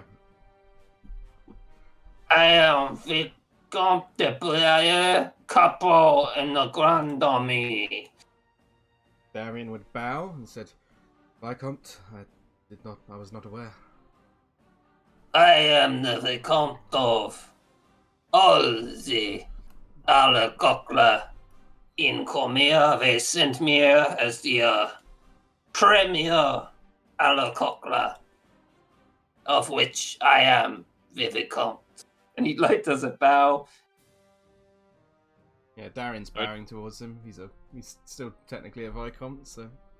Yeah, Otakte is bowing his head deeper this time and slams his fist into his chest and just says, "Greetings, warrior of the sky."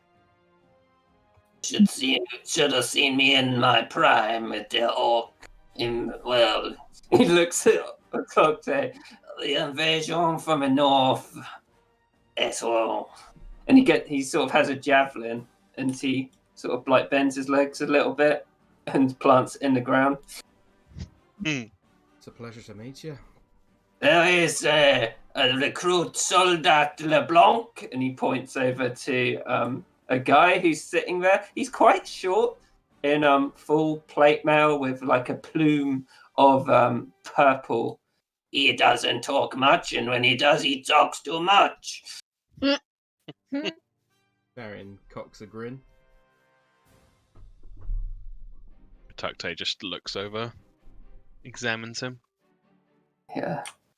Goes up to Ember and Dewey. Oh, yeah. Yeah, he's not saying anything, he just wants to step in. Goes up to Ember and Dewey. He's like, I know there's much animosity between our people, but I believe we can put it behind us, yes? Ember just looks at Dewey. I didn't realise there was, but hey, sure. I don't want to end up like that roast chicken there. And he looks at the fire in your hands, and he sort of laughs to himself, and Dewey's looking really unsure about this guy. Now we usually eat this. Pardon? Now we usually eat this. Ah, dear, it is an elegant animal which deserves to be eaten well and often, yes. Yes, and a little bit of a bit charred as well. Yes, a bit of char on the grain or the corners. Grilled sweet corn, is it? Mwah. Well, I don't know about corn, but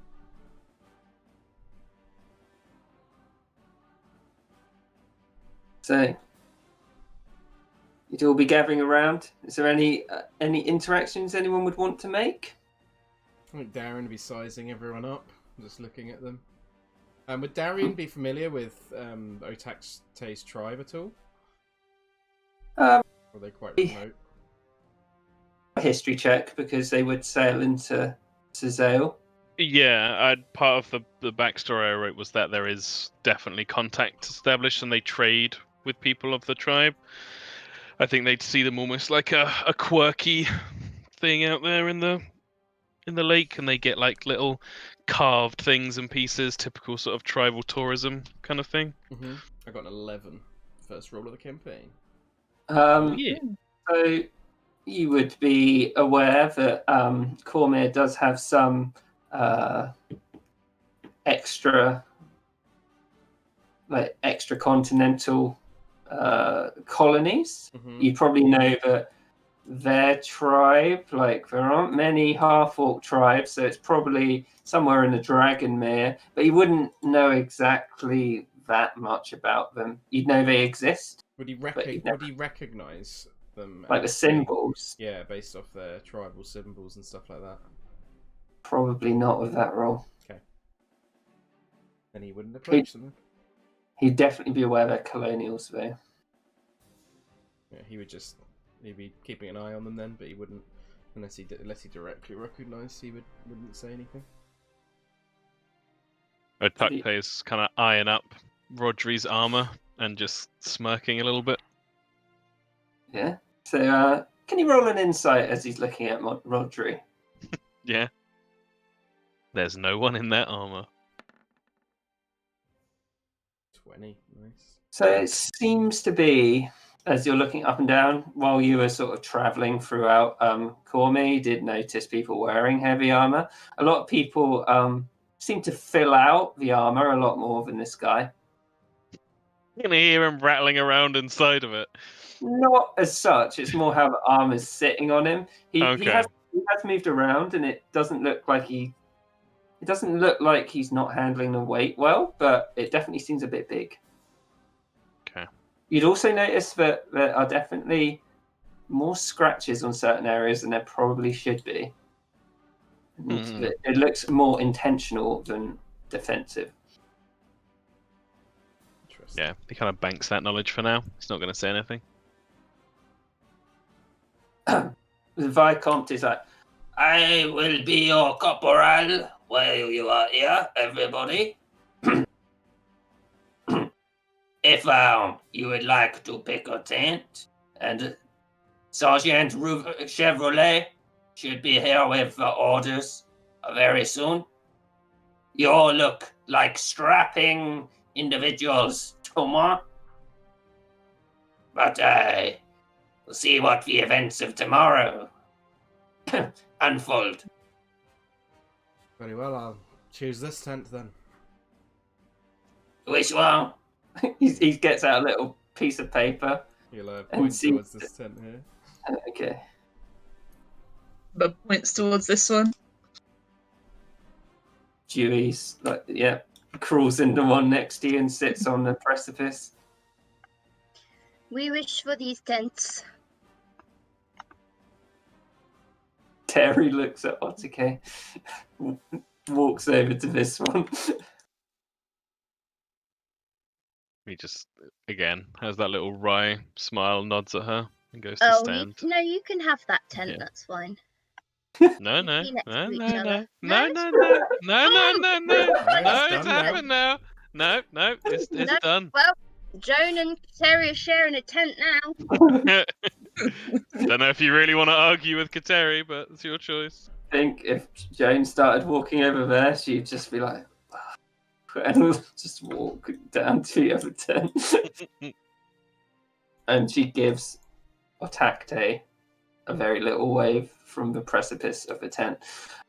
As you look in the tents, they're pretty bare. There is a bedroll in each tent. There is also a little candle, but that's about it.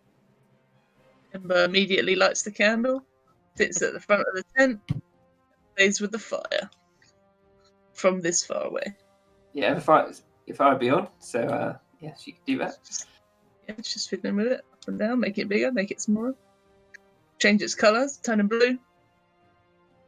Ooh. You'd see Rhodey looking at the fire, and you'd be like, "Can you do purple?" Just purple. Just nods with his great helm on.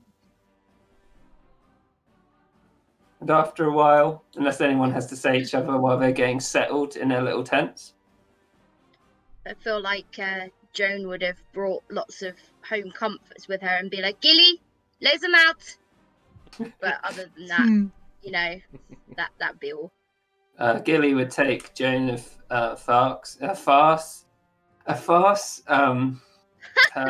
her teddy bear of a bugbear and put it down on the pillow. No. Let's just call a spade a spade. It's Joan of Arc. Oh, God.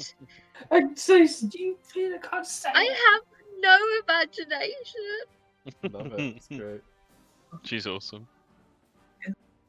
Tukte would. It depends. Are these tents like sealed, or are they just a tarpaulin and Right. then? Canvas tent. So you remember at Blacklands? Nope. Oh shit, didn't go.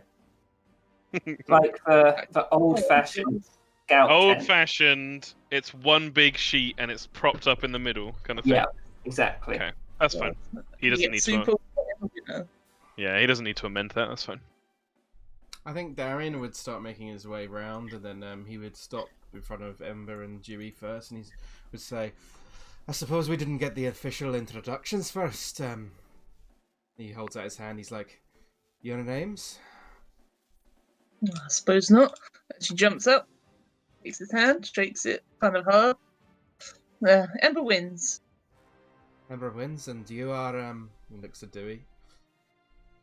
Do you want the grass or Dewey? Very well. I am her carer. And he looks over and winks at her. He looks at the fire, and he's like, "Well, make sure you care for her well then." Darian Huntcrown. It's a pleasure to meet you both. It'll be, We were both wondering if you were a noble. He kind of looks down for a second, and looks back up, and he's like, he looks down for a second, then he looks back up, and then he would be like, "That I am. Have you heard of the Huntcrown name?" Oh, is it a good name? He kind of smirks slightly, and he's like, "Just believe what you see through actions, not what you hear through rumours, yes." I wouldn't have it any other way. He smiles. He's like, "I think we're going to get along just fine then." Seems so. You met everyone else. I've only seen them walk in. No, but I plan on introducing myself, so if you don't mind. And he heads down to Joan's tent, and he would say, "Good day to both of you. Good evening. The light of Amantor shine upon you." A monitor worshippers there. What other kind of worship is there? You usually see people practicing their worship to Lathander these days. Not so I much of a spit monitor. on Lathander. Yes, Jilly spits on on Joan. No, but Gilly, be careful. I am sorry, This is John. the drink. I am sorry. I am sorry. Well, very well. It's a pleasure to meet you both. My name is Darian Huntcrown. And you are? Jennifer. John, and... Would he have heard of Joan, of the Afars name, do you think? Probably not, guessing. If it's from a Moonshine Isles, it's very unlikely, but Darian can roll for it if he thinks he may have. Darian's well read, so It's, maybe, but... Joan would kind of like do her fancy bow again. What should I roll, Kieran? History. No. 8. He would nod and he would say, "And you are?" Looking towards Gilly. I am a scion of Amantor and Joan, Gilly Sunslayer. Scion Gilly and the Mistress Joan. Well, it's quite lovely to meet you both. A pleasure to meet you. I hope we will be successful in fighting together for Amantor. Yes, and banish the darkness. He kind of looks over both of them with like a kind of quite a intense stare, and then just says, "Yes, it'll be good fighting together for whatever purpose each of us serve." And he starts walking off to... Joan is very confused as to how nobody seems to know who the hell she is. She's a big deal. I love Joan. He looks to Kateri and Atakta and he says, "Good day. My name is Darian Huntcrown. I am introducing myself to each and everyone in the camp." And he holds out his hand. Atukte looks down at his hand for a second before going doing the forearm grasp mode, and says, Bruh. Bruh. And says, "Greetings. You have the bearing of a warrior." As do you. Quite the strong one, if I don't mind me saying. That sounded a bit flirty, Lewis. As do you. He holds eye contact with him and he says, Otakte, the Red Wolf tribe. This is Kateri, Shroud Terry. Walker. Terry's like mixing on a pedestal some form of herb and making some sort of I can't really call it, like a paste. And she's like, I would shake your hand, but she holds her hands up and they're covered in green. He nods. He's like, I appreciate the gesture. The Red Wolf tribe, are you of the Dragonmere? He like narrows his eyes for a second. Would Otakte know of the Hunt Crown family if they're in Thingamablobbly? Roll a history check, and after he says that, Kateri would have said something to you, which it means Dragomir, but in your language. Yeah. Suzail. History check. Oh, I don't know if this is going to do... If it does disadvantage, then I'll figure it out differently. They do advantage, yeah, it did, fuck. Hold on. He doesn't get advantage. It's doing the stupid thing where it's... Because it's the Blood Hunter thing. Oh, yeah. How do you Ooh. force it to roll without advantage? Try rolling it with disadvantage and see if that Yeah. works. No. Roll it on the thing as a d20 and add the 4. Cool. Whatcha? Oh, hey. Yeah. 9. You can 19, What? rather. You can probably turn it off in the Beyond 20 settings at the top, Tom. Yeah, I'll have a little fiddle in a sec. I think he'd be... How long ago did his family get punished? Probably 3 months ago. It's pretty Okay. recent. So I think you'd definitely be aware of the family because they were quite a big deal in Cormyr, but you might not have had recent events.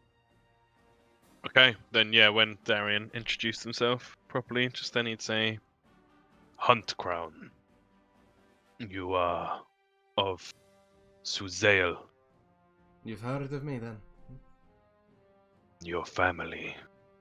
You have dealings with our tribe. I believe, I do remember my father had a lot of dealings with different colonials, but, yes, the Red Wolf tribe does ring a bell. What have you heard of my family? If you don't mind me asking. Otakte. Kind of flashes a look at Kateri for a second. Just Terry says, shrugs. yeah, and just says, Sure, walkers, He treated us honorably. He nods and he's like, well, I hope our honourable relationship can continue here. Nods. He nods back and he says, well, I'll introduce myself to our last recruit here, but I look forward to fighting with you, Otakte. Otakte looks towards the tent of Rodri and says, He wears ill-fitting armor. Darian smirks and he says, perhaps we'll have to find someone who can size his armor better, but for now he'll do. Yeah, Otakte kind of humps and goes back into his tent. Yeah, and Darian would then reproach Rodri and be like, Drew would be sort of sitting on the grass, just petting it. He looks up at you as he's cross-legged on the floor in his armor. good day. Yes, good day. And the name is... My name... Oh, go on. Your name is Darian Huntcrown. That is Of the correct. Huntcrowns. You are Yes. You are informed then. I know such things. My name is Rodri LeBlanc of the Suzail LeBlancs. Would Darian have heard of the LeBlancs? Roll a history check.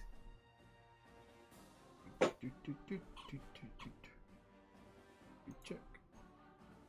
Oops. 22.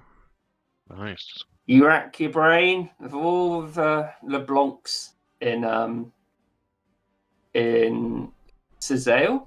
Mm-hmm. doesn't ring any bells. It sounds like a peasant name, but it's weird he has a last name if he's from there. Yeah. It means, even though it means for white. Interesting. I'm not quite familiar with the LeBlancs myself. You'll have to tell me more about your heritage over a drink round the fire later.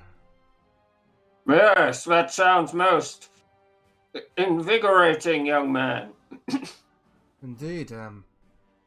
Well, I'm introducing myself to everyone, but good day to you, Mr. LeBlanc. Holds up his sword, and he's like, "For Cormyr!" He nods and says, "For Cormyr!" You'd be able to see this guy's about 5'6", and he's just as he moved around more to do the gesture, it just like clanked loads. He nods and then he moves back to his tent. So, after a while, you'd see Sergeant Chevrolet move around to stand between the tents. He would. God, it's so weird having a different journal. I really like this group already, not gonna lie. Yeah, it's pretty good. Right, recruits, listen up. If you weren't listening before, my name is Sergeant Riveret Chevrolet. This is the Griffin Hill camp, which will be progressing into the Stoneland in 10 days' time. Now, you've been sent here because, well, the Grand Army was not exactly sure where to place people of your skills. Tonight will be one of rest and camaraderie as you make the beginnings of becoming a unit together. Tomorrow will be a day of evaluation, and there are many trials which you'll be put through in teams or together.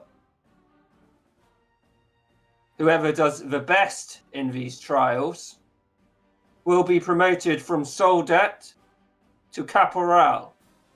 And he gestures to Vicomte de Pouliere. You'll be directly serving under Corporal Chef de Pouliere or Vicomte de Pouliere.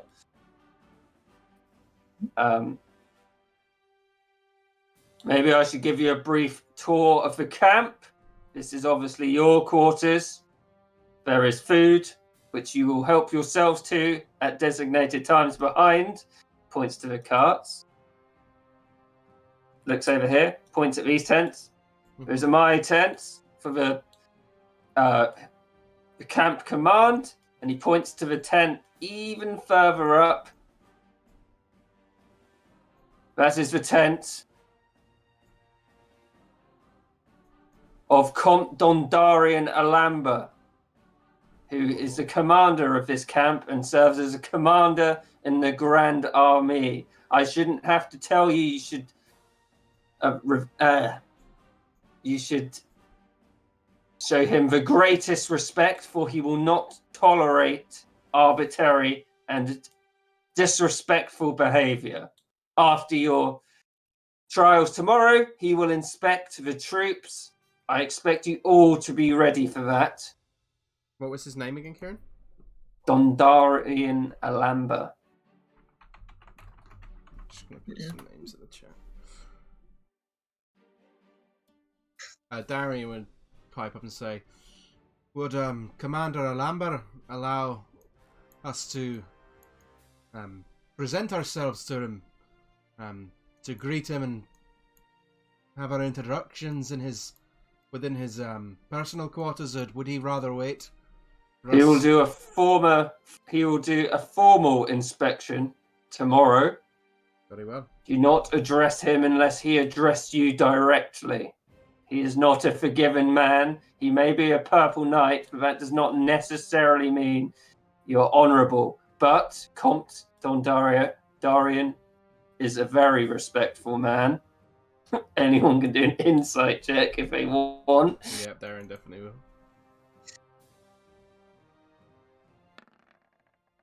Yeah, Oh, tucked it would. That's a 2. Ooh. 20 for Joan. Yeah. So Joan, Atarte, Ember Winds might not, because she's not too familiar with all the human stuff going on at the moment, I'd say. It's like right on the edge. They would get the impression that Rufrit does not like Dondarian and Lambert, and she'd get the slight impression that he's a massive hard ass.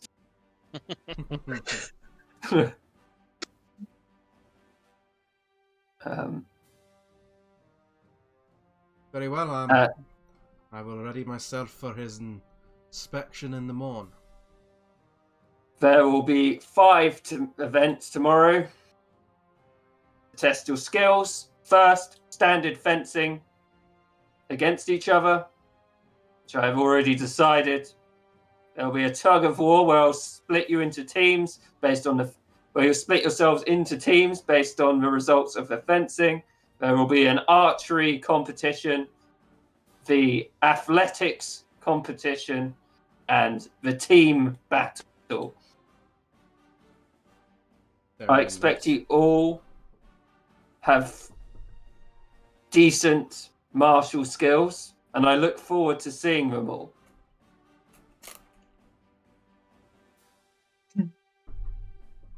For now, enjoy the rest of the night. This could be some of the last enjoyment you see for the next few weeks.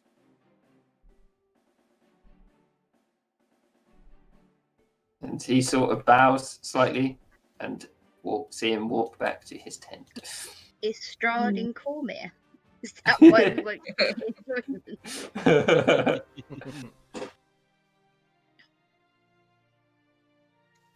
Yeah. Need to see something that I made ages ago that I've forgotten about.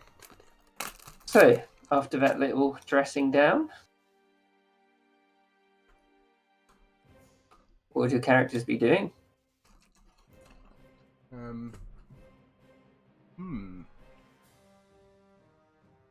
Otakte would be sharpening his glaive.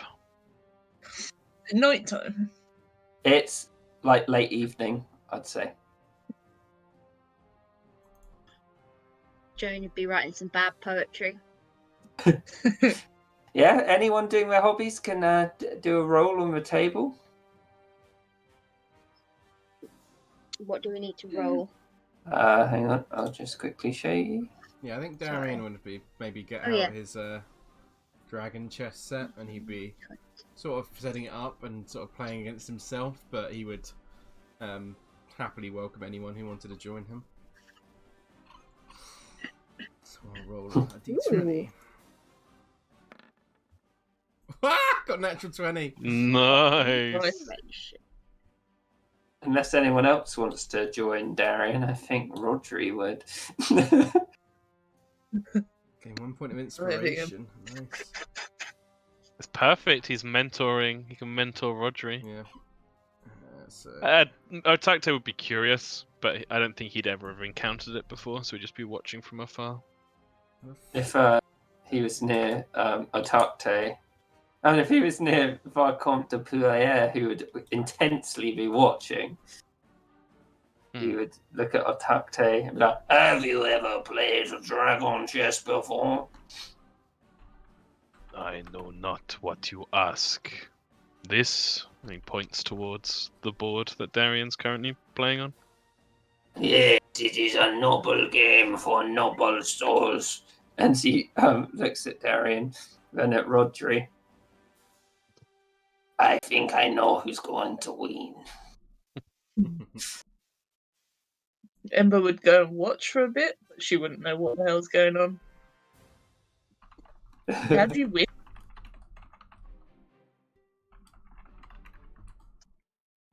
Is she asking Darian?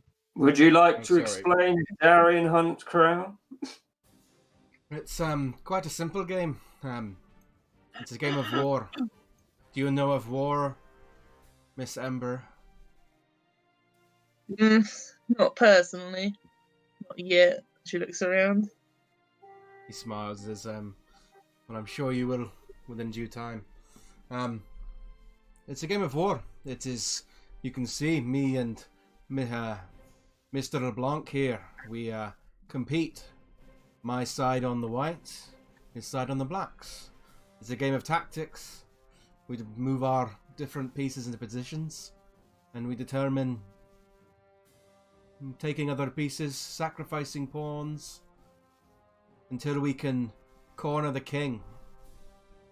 Once the king is cornered, and he can no longer move, that is considered checkmate.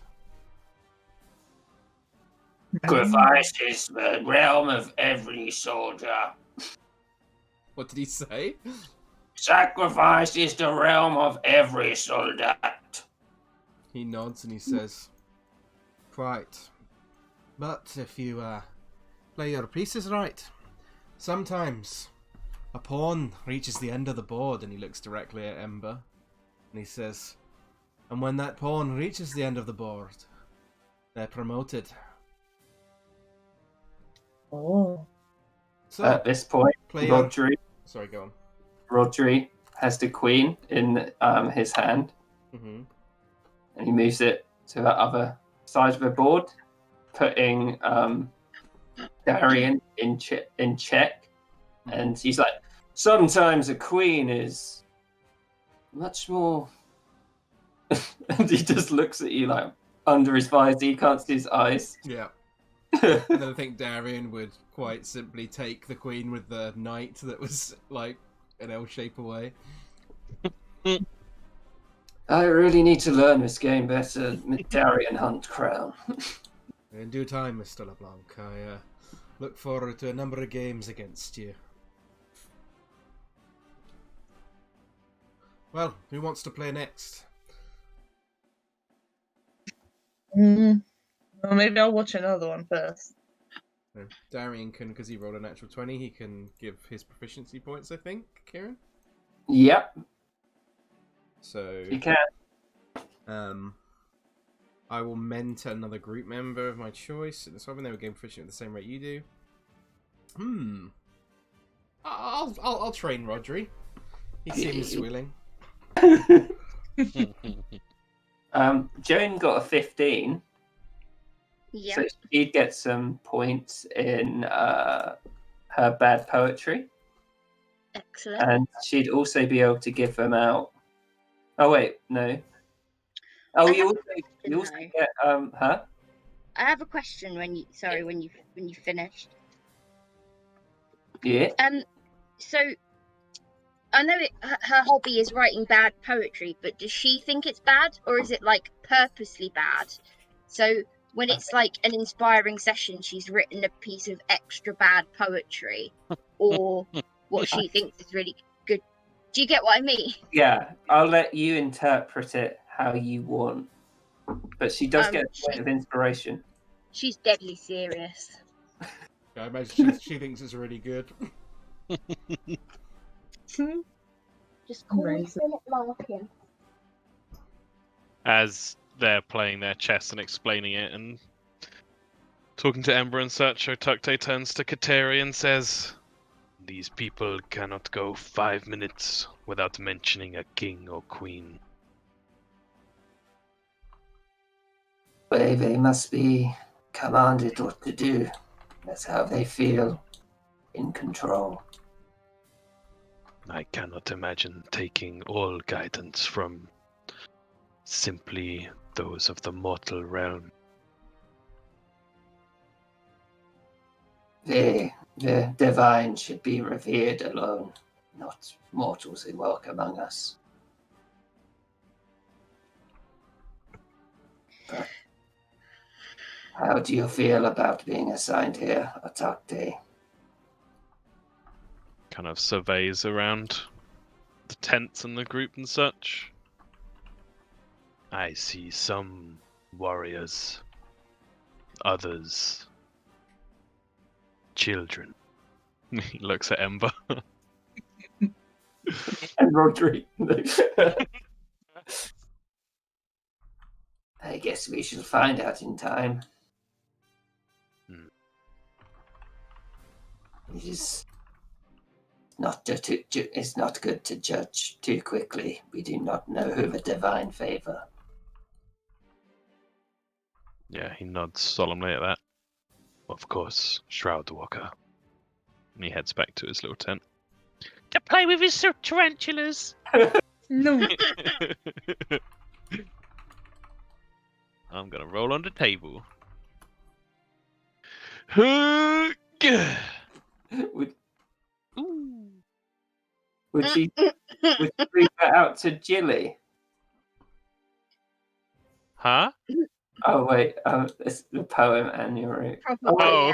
yeah. That was Lewis. I wrote Oh. it. That's what I imagined it would be. So Octave gets, what is it, 15? You get a point of Yeah. inspiration as well as a point towards your proficiency. Nice. So I imagine he found some little spiders in the corner of his tent. I imagine he's brought his tarantulas with him, Oh yeah. and he brings He's them found- out. He's found spiders in the corner of his tent and is trying to make them breed with his tarantulas. No, I think he's feeding them to his tarantulas, Jesus. and he's trying to set up a little enclosure, little happy place for his tarantulas in his tent. You have to be careful with tarantula breeding. The females Yeah? frequently kill the male afterwards, and you have to be really careful. Not again. Just I'm how I running like. out of place.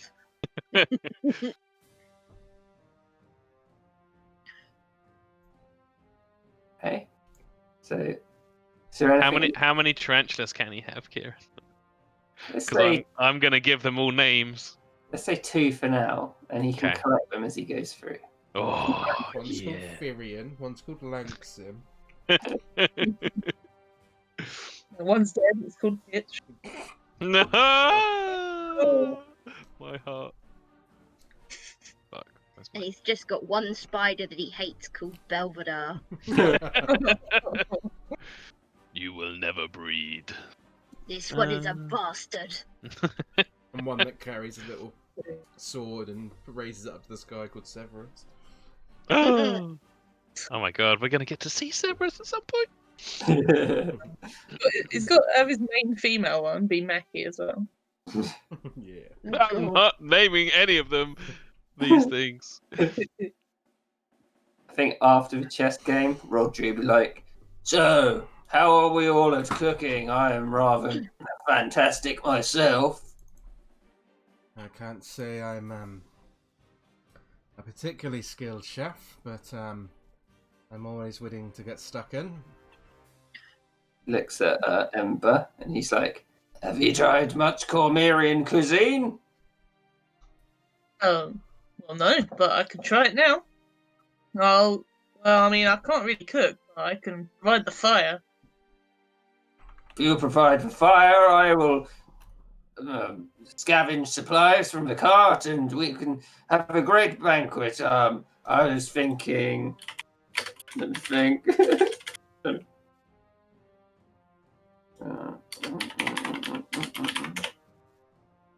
What's it called? Oh no. Oh, hang on, have I got it here?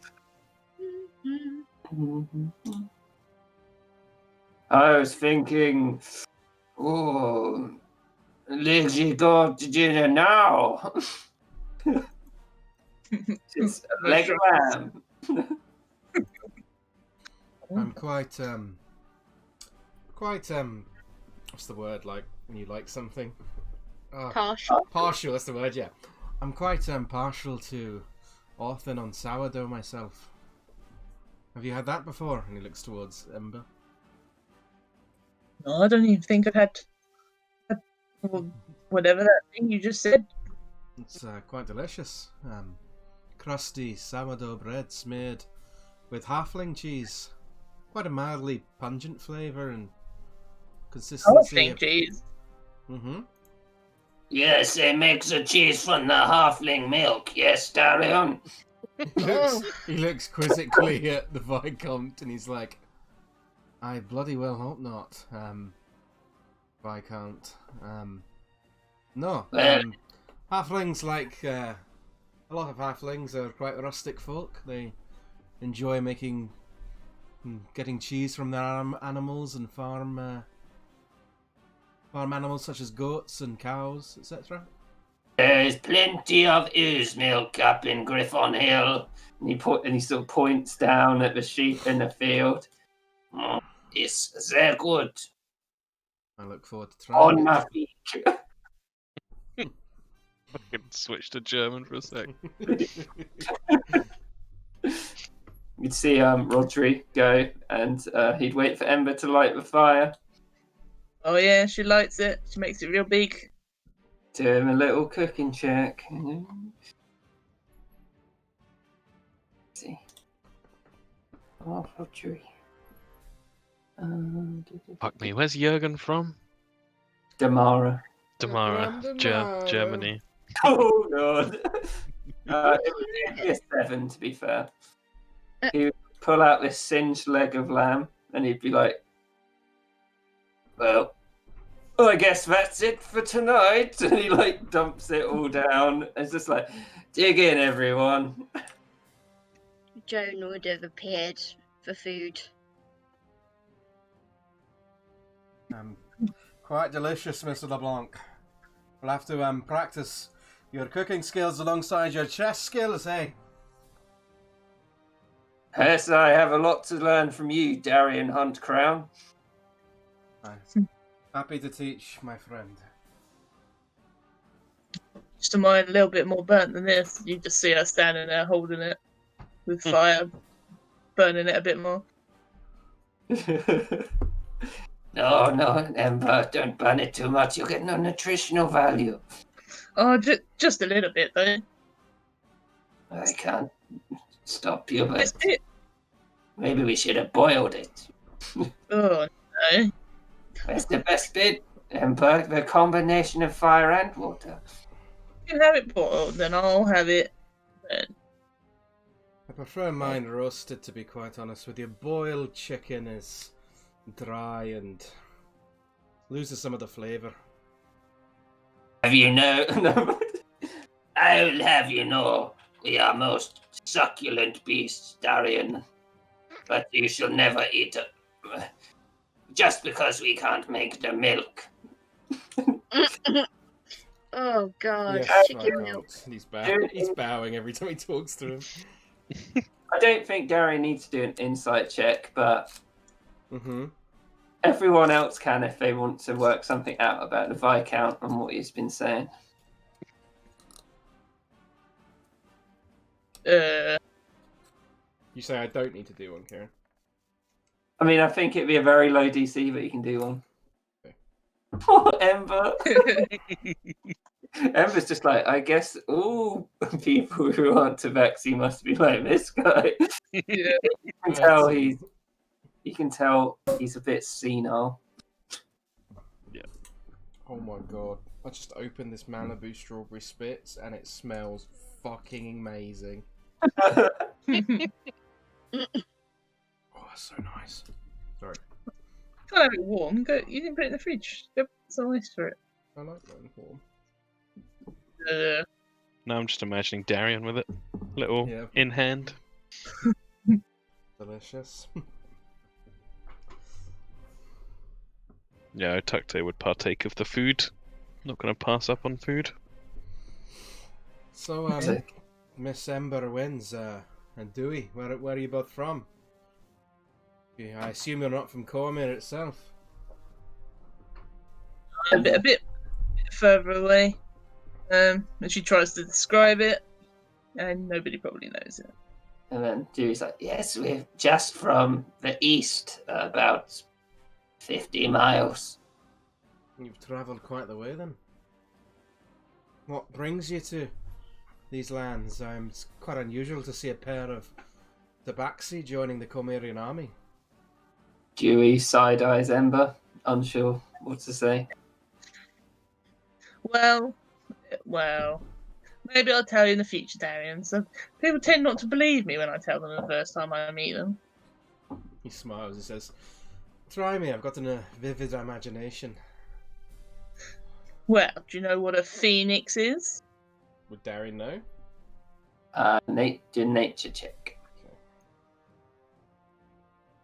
So anyone within 5 feet can as well if they're just passively listening. 11.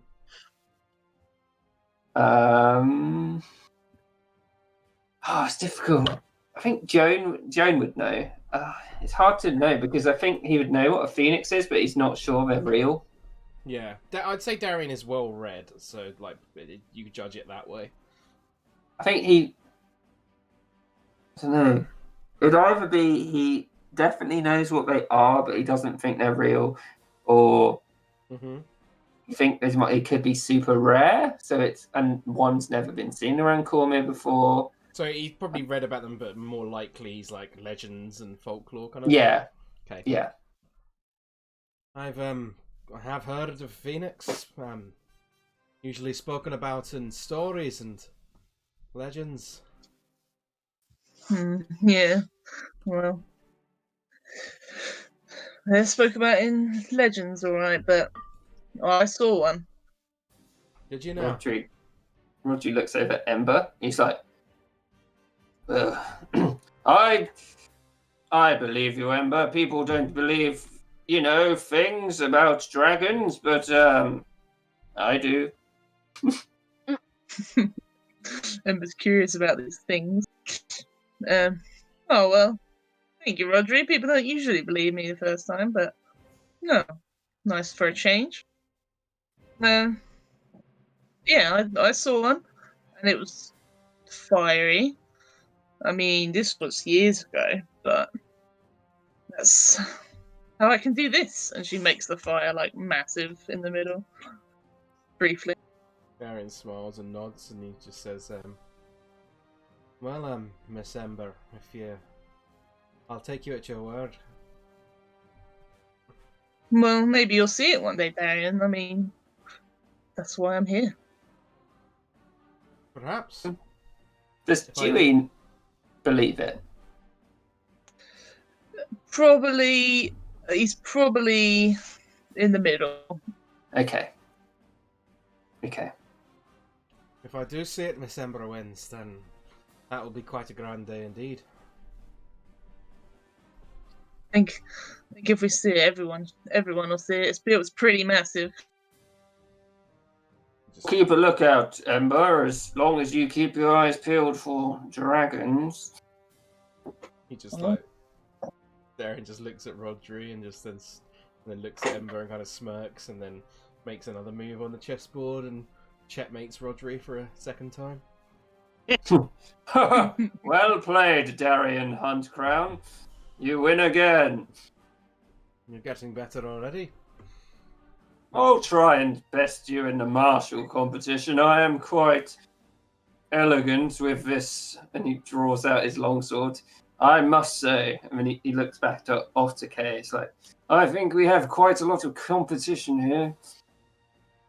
Indeed, I've heard stories of the colonial folk from the Dragonmere.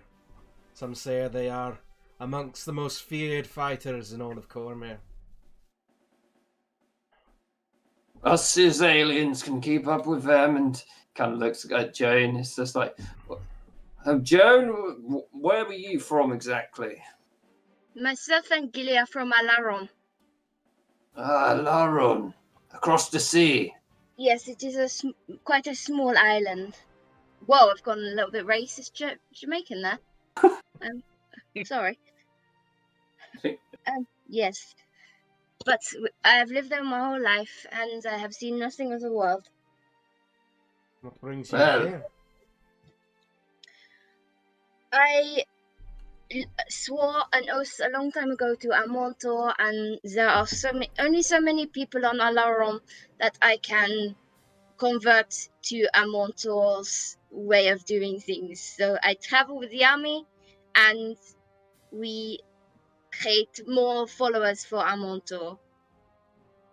Missionaries then. Of a sort, but we do not engage with those we do not manage to convert. What do you think of non-believers? I think that Amontor will not smile on them and they will not prosper. He smiles and nods and he's like, good thing I'm a believer then, isn't it? I'm very glad that you are, Mr. Huntcrown. Otherwise, I'm not sure. I could be seen to be conversing with you. Amonto may not like it. Rodri looks over and he's like, I'd like to hear more about this almond tool. Oh, you would say that when you know I don't know anything. We can say, but we have much to do tonight, maybe another night. Yes, that gives me time to go and study the Wikipedia page. Yes. Oh, sorry, Karen. Oh no, I'm not saying. I just said yes. Oh. Emma says, Joan, was it? What do you think of people that believe in something else? What else is there to believe in? Nothing. Well, my clan usually believes in Nula. Well, you may believe what you wish, but that is your choice. If you do not prosper, you only can blame the fact that you worship the wrong god. Okay. Oh god, why were my characters such assholes? Love it. Jesus Christ. I fucking am love Joan. fucking in love with Joan already. Yeah.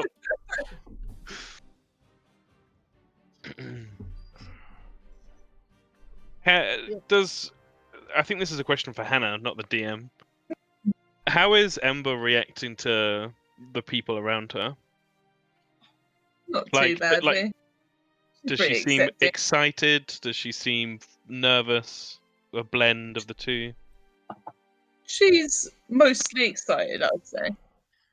Does she come across quite like confident, or because it seems like Dewey's the more hesitant one? I thought Dewey would be more letting Ember do her thing while he's like, I'm here to look after her. But Yeah. like being a bit more like, oh, people. Yeah, like Tuxedo's just watching her. He feels like he's got a decent read on most of them so far, but he's sort of looking at Ember, wondering what's going on, because physically she's not too imposing. So my plan with Ember, whether I can pull it off, that's a question, is to be quite outgoing with her. That is coming and across. To be quite energetic with her.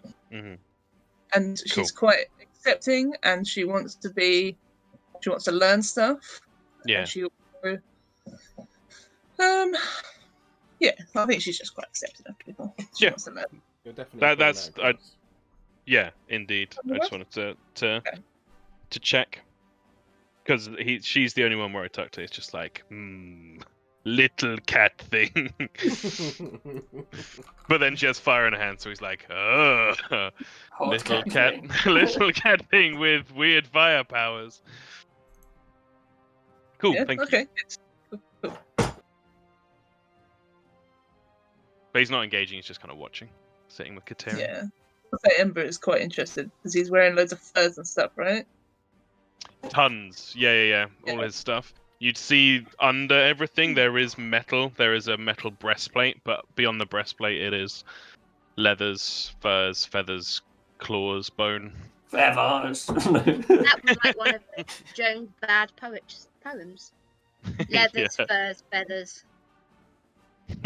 So I'd say Ember and Dewey are probably wearing mostly animal stuff as well, because they come from a hunter place. Obviously not quite as done up as Otakte, but Okay. Yeah, that's cool. But also, I can't think of anything to say to him yet, so we'll see. I will say that Viscount de Pierre is wearing exactly what he is in that picture. Completely impractical, but he's got a few medals on him as well, which rips your hand real here. But I was going to say, does one of them look like it's been made by his kid or something? They've definitely made a medal, but yeah. World's best dad. And Rodri Made just out kind of of all caps. Rodri looks like he's sort of a bouncing load of metal inside a suit. Yeah, Otakte's very curious about him. He's like just looking like at two kids, one on top of each other. In Oh my god, that's what it's gonna be.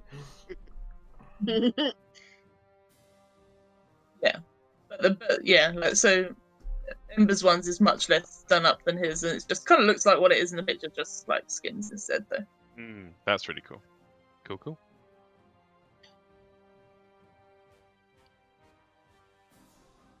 Well, the night wears on. Yeah.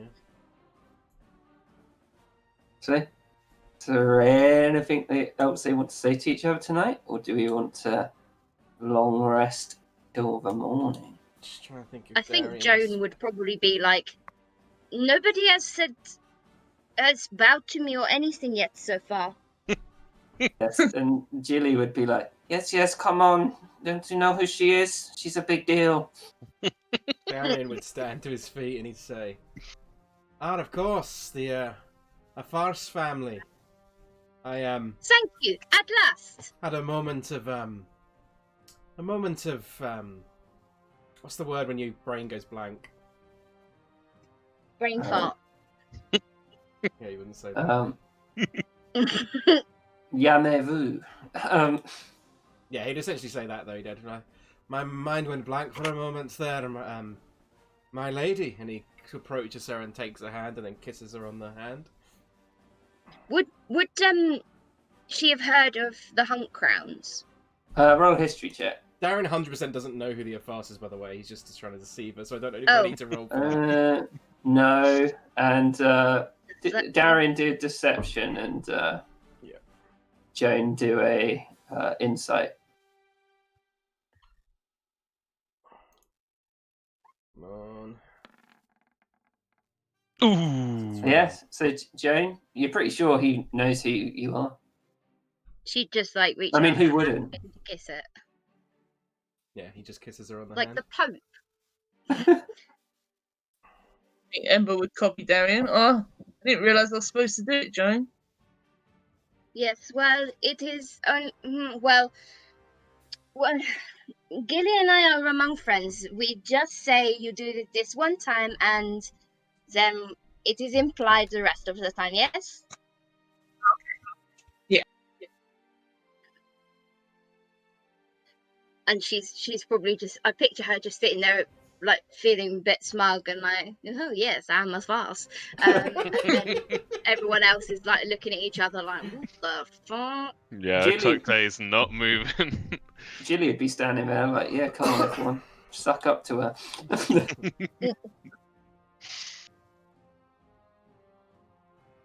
Thank you, Jilly. You may go around and collect the tributes. Of course. Goes up It to is Archie. entirely voluntary, but we do require that you make some kind of sacrifice to our mentor. She looks at Kateri. Kateri just scowls. She goes past Otokte. He rips a large piece of lamb off the bone and just kind of growls at her. Joan Amador. would follow her and just be like, I'm sorry, the gods will not smile upon you, and just walk away again. Just choose his lamb. Oh my god. So Rodri, when Gilly gets there, he's like, yes, silver piece for Jonah Farce, and plonks it on the plate. Thank you. The Comte de Puyaye is like, well, if this will make us come in, good.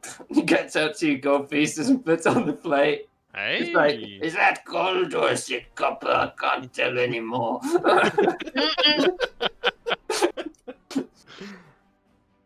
There's Darren. Darian would reach into his satchel and he'd pull out this little like a holding case, like a little what you might keep like medals in and stuff. And he opens it and he's got a selection of different coins in there. And he reaches in and grabs one and holds it out to Gilly and says, a Waterdavian dragon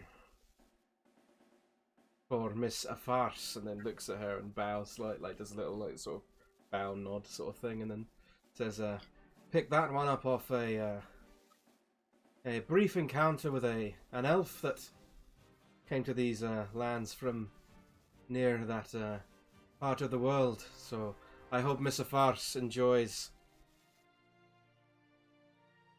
And a Amantor, of course. Amantor will smile upon you, Darian. She just holds the plate up to Joan.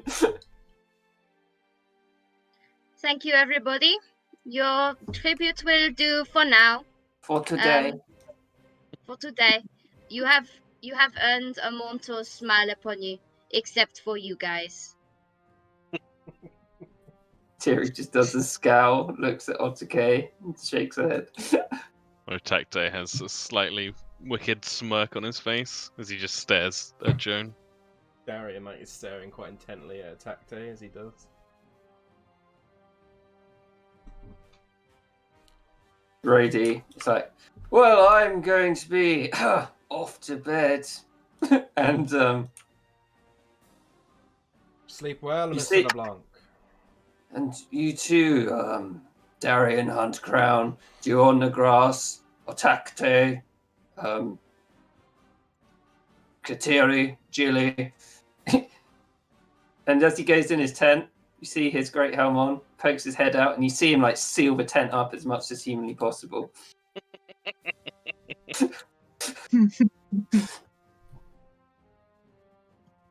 Interesting. Dion the Grass is like, what a guy.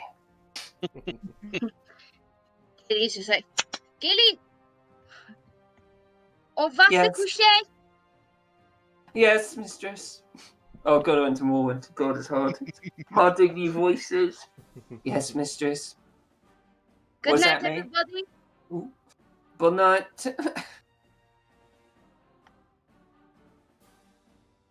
Forgotten what fucking tent I'm in.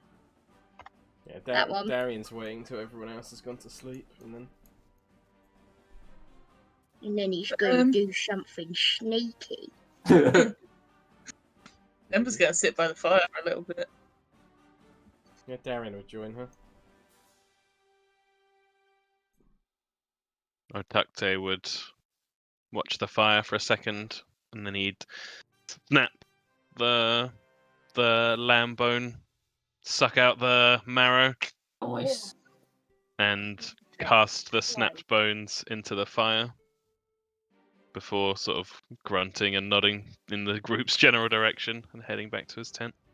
Terry would throw some sort of herb into the fire, which lets off a nice fragrance for you all sitting there.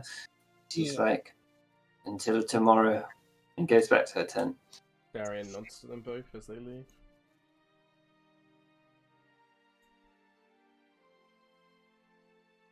Why not trade war stories? Please, I would be very interested, Viscount. Have you heard of the incursions in the Stonelands in 1481? I assume Darian would have, right? Yeah, they're quite famous. He nods and says, of course, who hasn't? Me? I don't have a clue what you're talking about. Yeah. My apologies, Miss Amberwins. It is a Cormyrian classic, some might say. I will let the Viscount tell it far better than I can, I imagine. There were hundreds of them, the orcs, all over the field. My unit was the 1st Airborne. There were 5 of us. We would fly up onto the hill during the attack and rain down the javelins. I impaled the leader through the back as he was running for his life. And that is how I got this medal. And he points to one on him. And my Viscountshire. Oh, it's pretty good. Never hesitate to kill those running away. They will just come back. I will remember that, Viscount, especially. I will remember that tomorrow in our training. No, I hope you aren't impaling anybody on a skewer and putting them over her fire. He smiles and chuckles and he says, no, of course not, Viscount. I simply mean that it is good to show dedication and to show the best of your ability even when those around you are faulting. I agree, boy. When you are my age, you will understand. He nods towards him slightly. I will not be participating in the trial tomorrow as a corporal chef, but I will be watching with my beady eye each one of you. And he sort of pecks towards each one of you sitting around the fire. Yeah, Darian's just watching him. Yeah, Ember's nodding. As for myself, old man like me needs a rest. I will wake you up in the morning as the cockerel calls. And he wanders off to bed. He's like, adieu. Adieu, Viscount. Long live King Foro Abasco and his son Barovius Abasco and his daughter Redra Abasco. Long live the Abasker name. Long live Cormyr and the territories. And goes off into his tent. Ember just kind of looks around for a second. Night. What an Anyone still interesting up? man. Would see a dim light coming from Rodri's tent. Seems our resident, Mr. LeBlanc, is having some trouble sleeping. Yeah, well, maybe he likes to sleep with the light on. Perhaps. Perhaps he is No. nervous for tomorrow's trials. I suppose He could be. I suppose we shall never know why the tent parts us. No, I guess not. Humans wear great helms, Mr. Hunt Crown. What was that? You cut out slightly. Do a lot of humans wear great helms? Only those who are going into battle, or perhaps have something to hide. We are not going into battle. Smiles.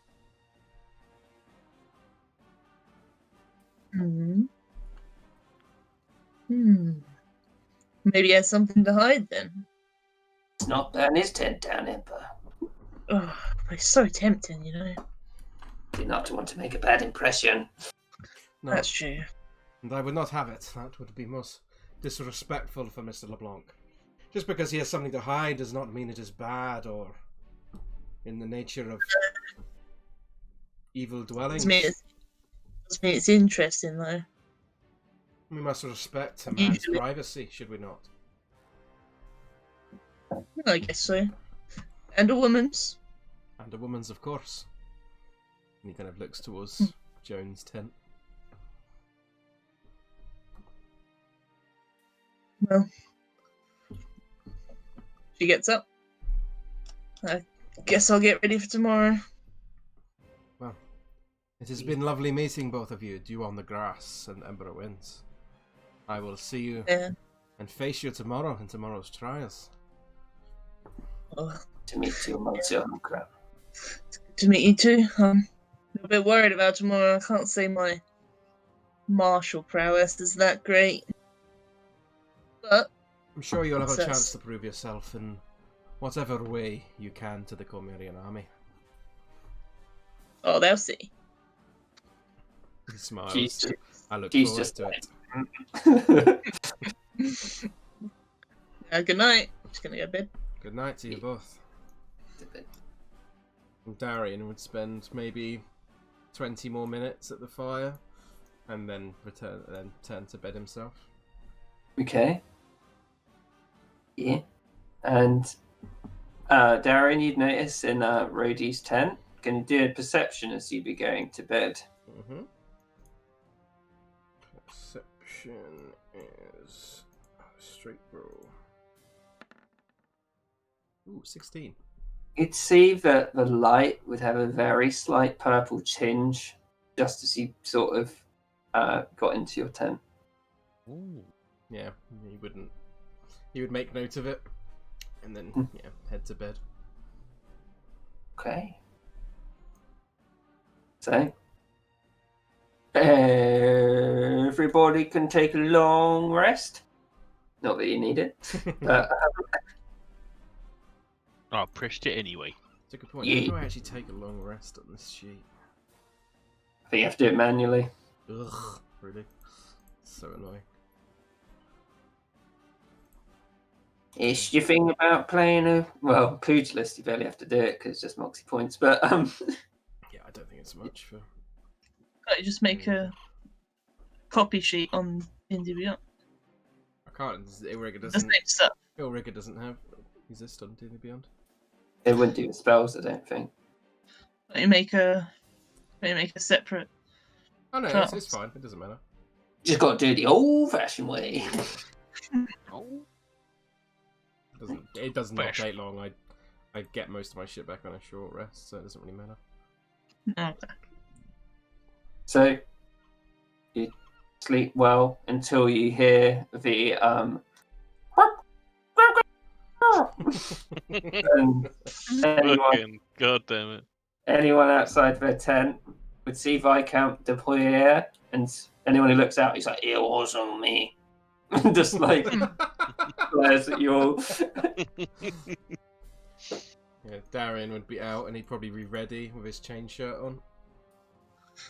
Ember would look out, and she looks very unready. She's like rubbing her eyes, yawning. Time to get up already. By the way, Kieran, could you give me the ability to edit Darian's AC on my token? Sure. I mean, it should be able to do it anyway. Yeah. Currently, I can only edit his health. Weird. So Tukte steps out. Anyone watching him would notice that his right hand is slightly dripping with a little bit of blood. And he gathers some dirt from the ground, smears it into the blood between his two hands, and draws a line under each eye with the blood and dirt. Nice. Oh, he's ready. He's ready to go. Yes. Ember's not. Pulls back in. Starts to get ready. Yeah, Darian's got his shield and his longsword ready. I think his shield would probably have the symbol of the Hunt Crown family on it, the crest. What does it look like? I don't know, I haven't decided. Haven't got any suggestions. They do have pictures, I think, somewhere. Do I'll try and find them. Definitely got to have a big crown. Hunt Crown's Cormyr. Let's have a look. You'd see Rodri come out, and he'd be in his full plate mail again. And Kateri would sort of sit by Otake as they're waiting. I don't see one on the old Maybe thingy. I was looking at Wardy. Yeah, he'd bow his head to Kateri, and I imagine her doing some small incantation over him To as a bless. blessing for the Yeah. day. She's like, "We will be strong, Otake." For the tribe. And he clenches his bloodied hand against his chest. She sort of gestures her face out, like, Good morning to each of you. Good morning. Amontor smiles upon this day. Amantor will guide us today, John.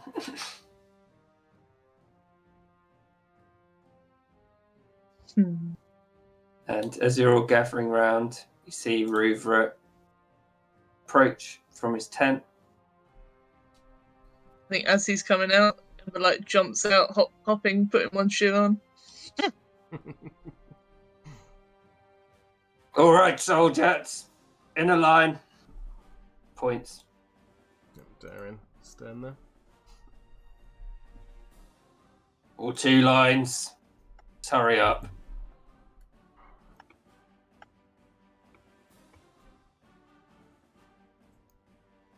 Where the hell is Darian going? I assume we were following her.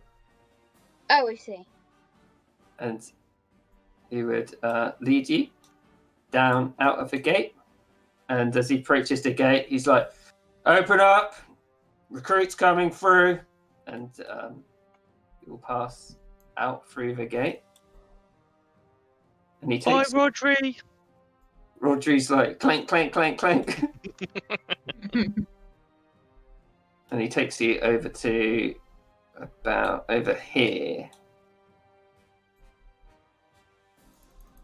Woo. Do you want to drag us over? Yeah.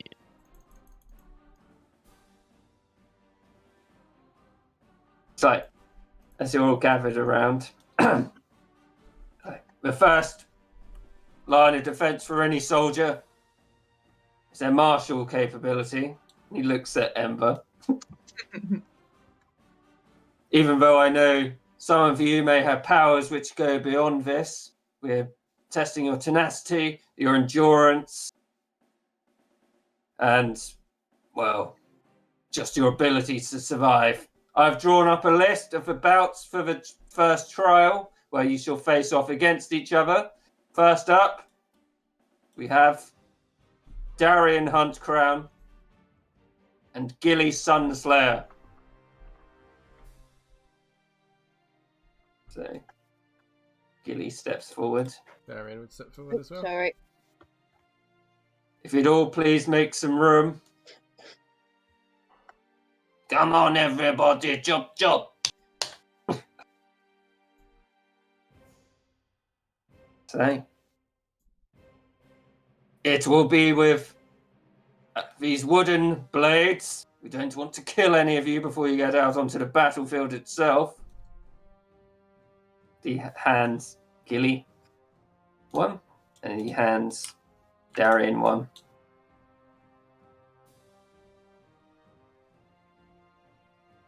Now, the rules are simple. Do not exit. And I'll draw the box as he marks it. That. Mm-hmm.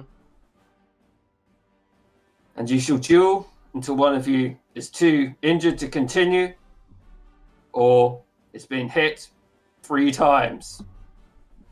Prepare yourselves. Gilly gets in position. Woo! Go Gilly! Darian readies himself and then just bows towards her. Okay. Yeah, Gilly is like, for I'm on talk, Joan. Right, okay. And would you please roll initiative? Yeah. I can't because I don't have control. Oh wait, for all of us. No, for I think you should have her. She's under recruits, Oh, character sheet, and you should see her on there, I think. sorry. I'll have a look now. I'm a smart man. Do, do, do.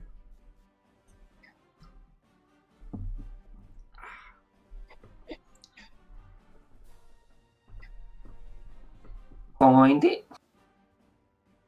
No. It's PCs and recruits. Am I looking on the wrong? Oh yeah, I am. I was looking on D&D Beyond. I'll say Anya. On the Yeah. actions, ignore the bottom one for now. Okay. Yeah, anything that pertains to that, ignore it.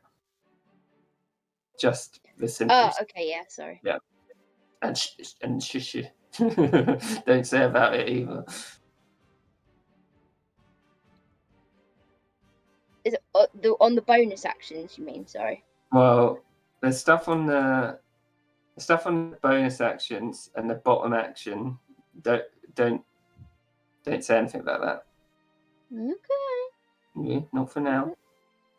My lips are sealed. My face is a mask. Yeah. Okay. So I think you can roll her initiative on there.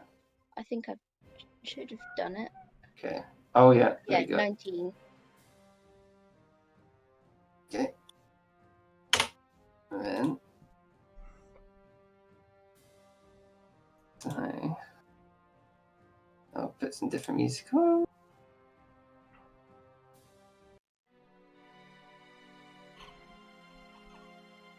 Right. So Gilly, you're first up. How we're going Sorry, not. how we're gonna do it is the damage die is gonna be half, so you just roll to attack like normal, Okay. and it will all be non-lethal damage. Thank you. Okay.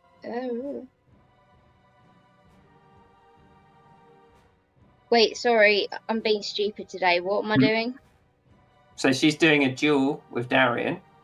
Yeah, what do I need to click on? So move her as normal, and she's got the dagger. So I imagine she'd be using a little wooden daggers. Yeah. So she would move forward.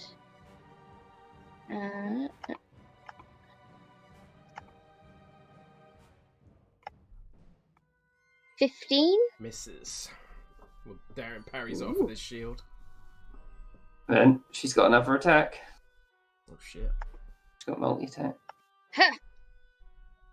Misses as well. Oh, well, that's definitely not going to hit then. Come on, Gilly. Useless.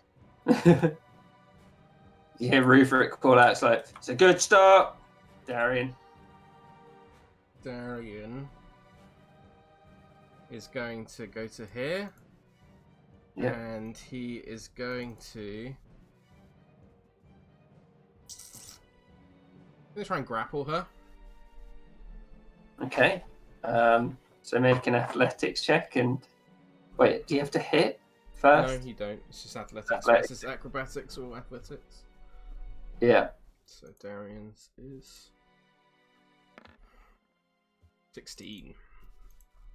And an athletics check for Gilly.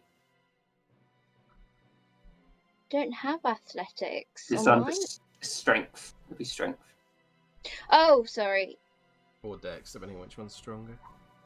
Ooh, shit. Oh. Oh, Dex is stronger. Yeah, Dex would be a 19. Okay, we can't get hold of her then.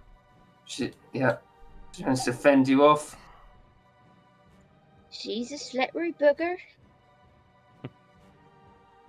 She would, in return, try and make 2 more dagger attacks against you. Like, sort of fighting dirty, so like trying to get...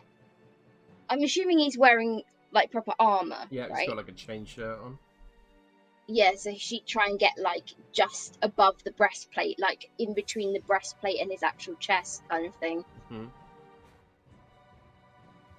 And then, like, up in the... like, underneath into the belly. 22 definitely hits. 1d4 plus 2. Oh, God. Sorry, you'd think I'd have worked out how to use this thing by now. So the 2 would become a 1. So 3 points of non-lethal damage as Gilly hits in, and you hear Depuyer is like, "Wow, oh!" My second attack. Hits. 17. 1d4 plus 3. There we go. God! 3 non-lethal. Is that another 3? Yeah. So 2 hits. Mm-hmm. Darian looks surprised at this, so he is going to swing out with his longsword to try and attempt to fight back.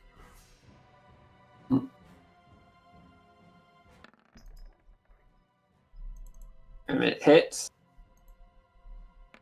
Ugh, low roll. 3 points of slashing damage. Here, Depuyer is like, "Oh, toi!" It's 1. Okay.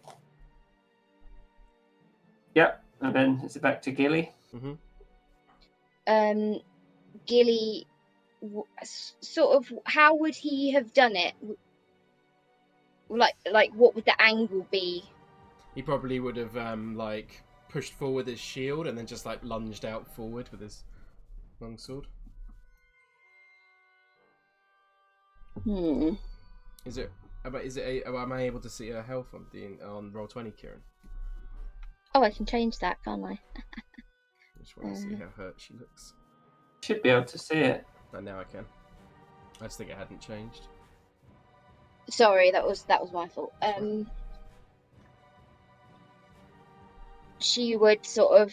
I assume he would have pulled back again afterwards. Yeah. So she would reach forward and try and sort of like slash with the dagger. Yeah. Like first one way and then the other. First one. Oh my god. Fuck, yeah, that hits. So, Damn. Sorry. It's fine. Ouch. so yeah, 2. So at that, Ruthret's like 3 hits. Miss Mademoiselle Sunslayer is the champion, and we'll continue to the next round. My apologies, Darian. Darian nods towards her and says, "Very well fought, Miss Sunslayer. You're more than you look." Thank you, Mr. Huntcoon. What the fuck is that accent? Channeling through her.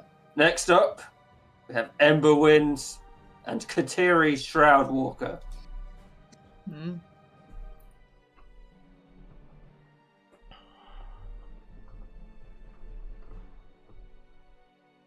So initiative. Div.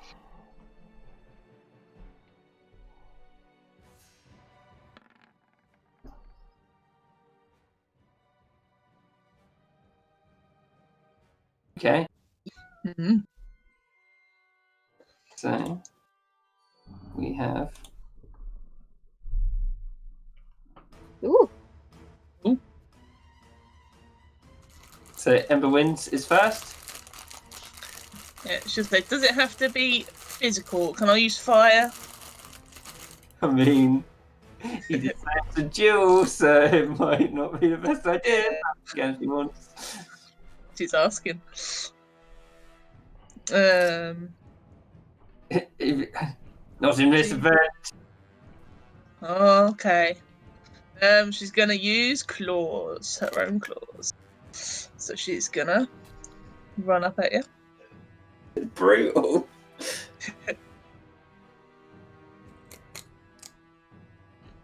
Hey. That 12. hits. Yeah.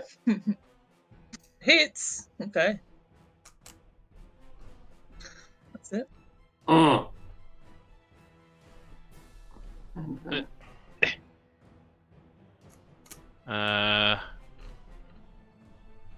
Terry pulls out her mace. They would have given her a wooden sword. Pulls out her mace. Yeah, swings to the side and smack. Ooh, advantage question mark. Oh, wait. Ooh. Wait, why would it be advantage? Or not advantage? No, sorry. It's because it does it when you press on the character sheet. I thought that was cool. I was just reading it out loud. Sorry, I wasn't asking you. Oh, yeah, That halved is 1, so 1 damage apiece. Yeah.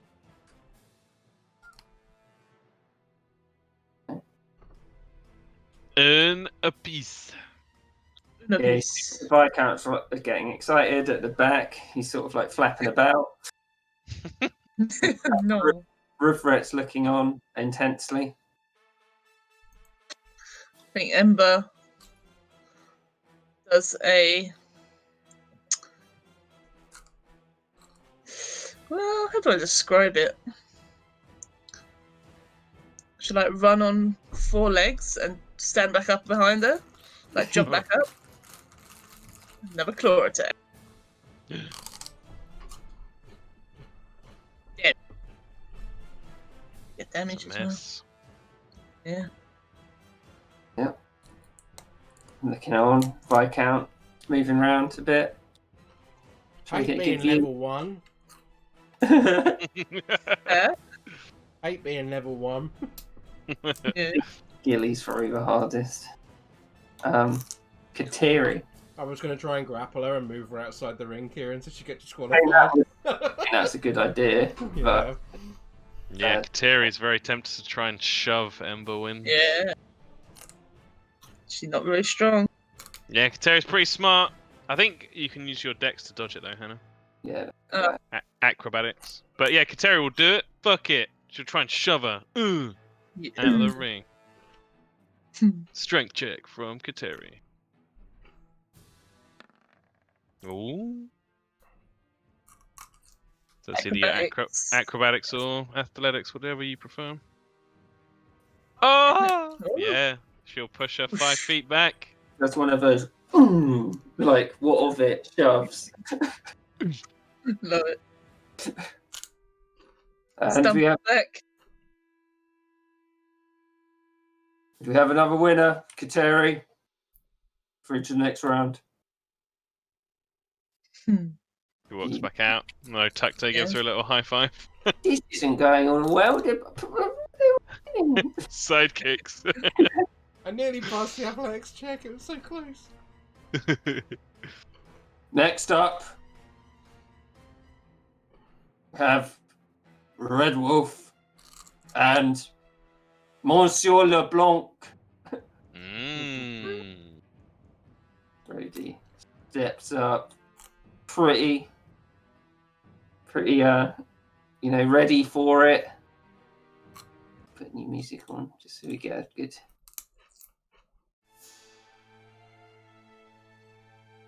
Right.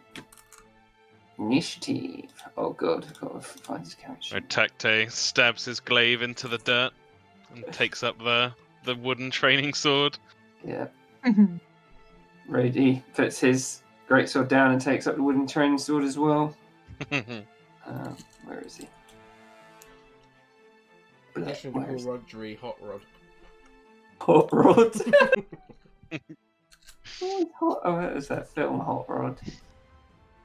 I like that Kieran calls him Rhodey. Yeah. That's my favourite thing there. Yeah. It's a new campaign of words getting all twisted. He's our Rhodey boy. I'm immediately convinced he's a fucking... which one is it? Alphonse Elric? Is that it? Edward Elric? Oh, yeah. Yeah. Alphonse. That's a great That's what I shout. think. Oh, I need to watch that show again now. It's so good. Yeah. Yeah, it's stupid good. So, Attack you're first. Kind of circles slightly. I can so imagine this in my head. It's so cool. I'm like dragging the glaive through the dirt. He can't use the glaive, he's got to use the stupid sword. Oh, damn it. I don't want to kill Rodri. But he circles him like the Red Wolf name before leaping forward, slamming down with a sword. So what if I'm not rolling a glaive attack? What am I rolling? Roll a longsword attack and half it. Okay, let me grab a longsword real Or quick. you can just roll your grave and say they gave you a wooden weapon that was like your other one. Whichever you prefer. They'd want to see you at your best. Okay, then yeah, the glaive. 22. It hits. Fuck, that's a really good modifier for level 1. Holy shit! Shit, that's 9 damage, fuck! Halved, yeah, so 9 damage. Slams it down. Wait, 9? Shouldn't be 7. Well, the dice gets halved, but the modifier stays the same, I think. I was wondering how it worked. I was so confused. Oh, God.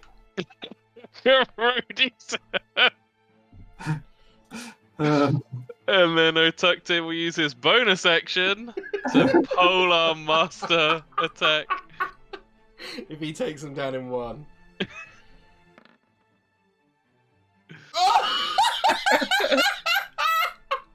Love it. So, yep, roll a thing. Yeah, that's the most sorry Kieran that's ever been sorry.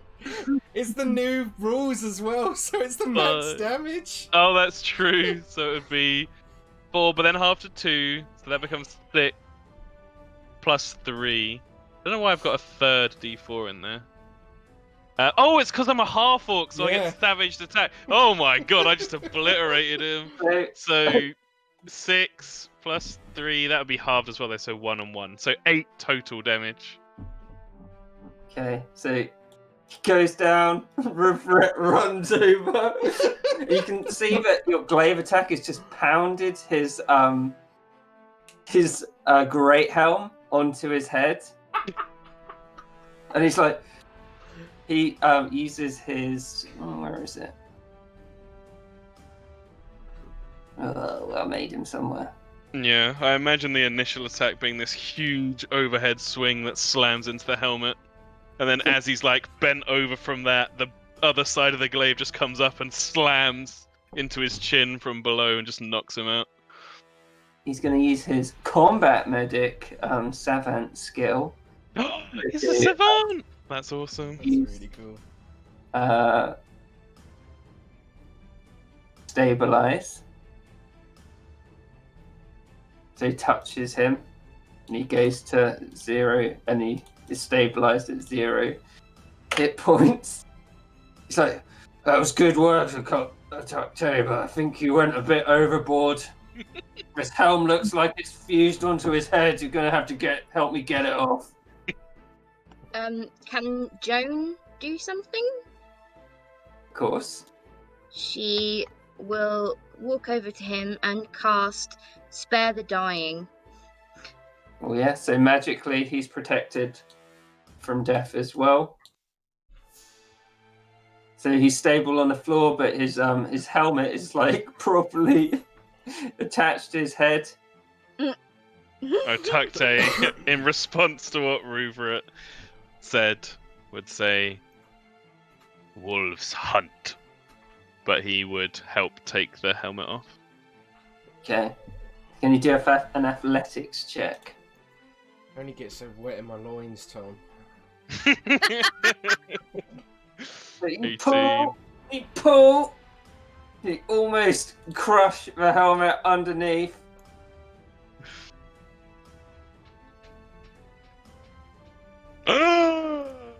Can everyone do a fucking history check? I think Darian would instantly recognise her, right? I don't know. Has he seen her in person? I mean, he's. Beat up the princess. Oh my god, Tom! I mean, I'll do what you think, Kieran. Because like it's hard to tell who people are in real life unless you've seen them. 10. I think he'd be confused why there's a Yeah. very elegant braided haired woman there, but in really in terrible armor. Ruveret sort of, let me have a look. Otakte got 16. Yeah, I think you'd know she has a very regal bearing, Takte.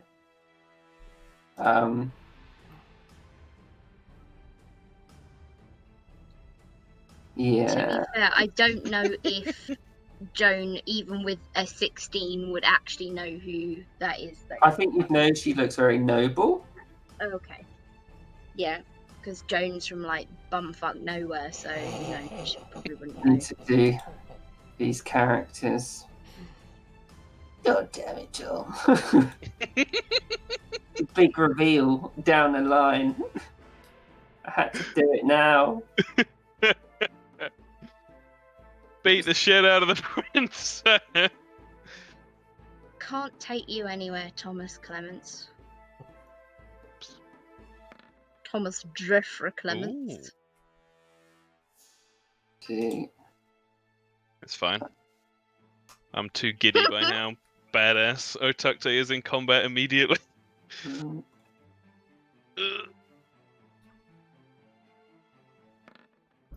Okay, you wouldn't know. The Viscount would be like, "A woman!" And then looks at the other group. I see. Darian would rush forward and be like, trying to help her to her feet, kind of thing. Riveret would be like, "Viscount, would you please take," he looks down, "Rodri over to the medical tent with Monsieur Honcrown here?" "Of course."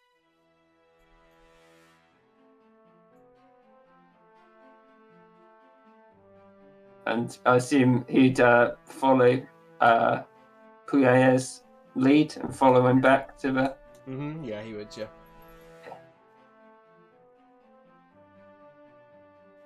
Ember shrugs. Who was that? Rufret looks very confused. Otakte would walk back to his glaive, pull it out of the ground. Good job, Otakte. That's what I like to see. And he just looks at like. Anyway.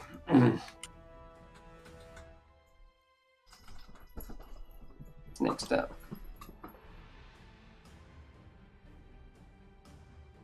And Jonah Fass and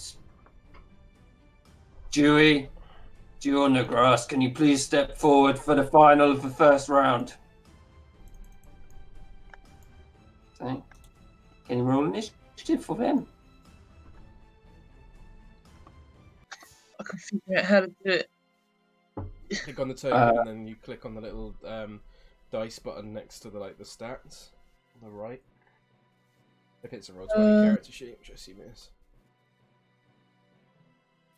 Button next to the stat. If it's a roll 20 character sheet, it'll be like a little dice symbol. It was next to armor class, like to the right. Yeah.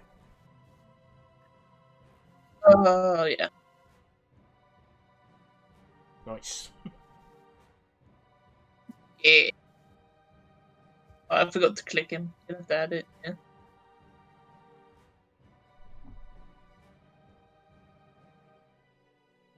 Right. Joan, you're first. Cool. What attack do you want me to do? Because I can use a mace, but that's the most sword-like weapon I have. They would give you sort of like wooden mace. Yeah. Oh, okay, cool. So, yeah. She'd immediately rush forward and swing out with her mace. And it What would am on door? Wooden mace.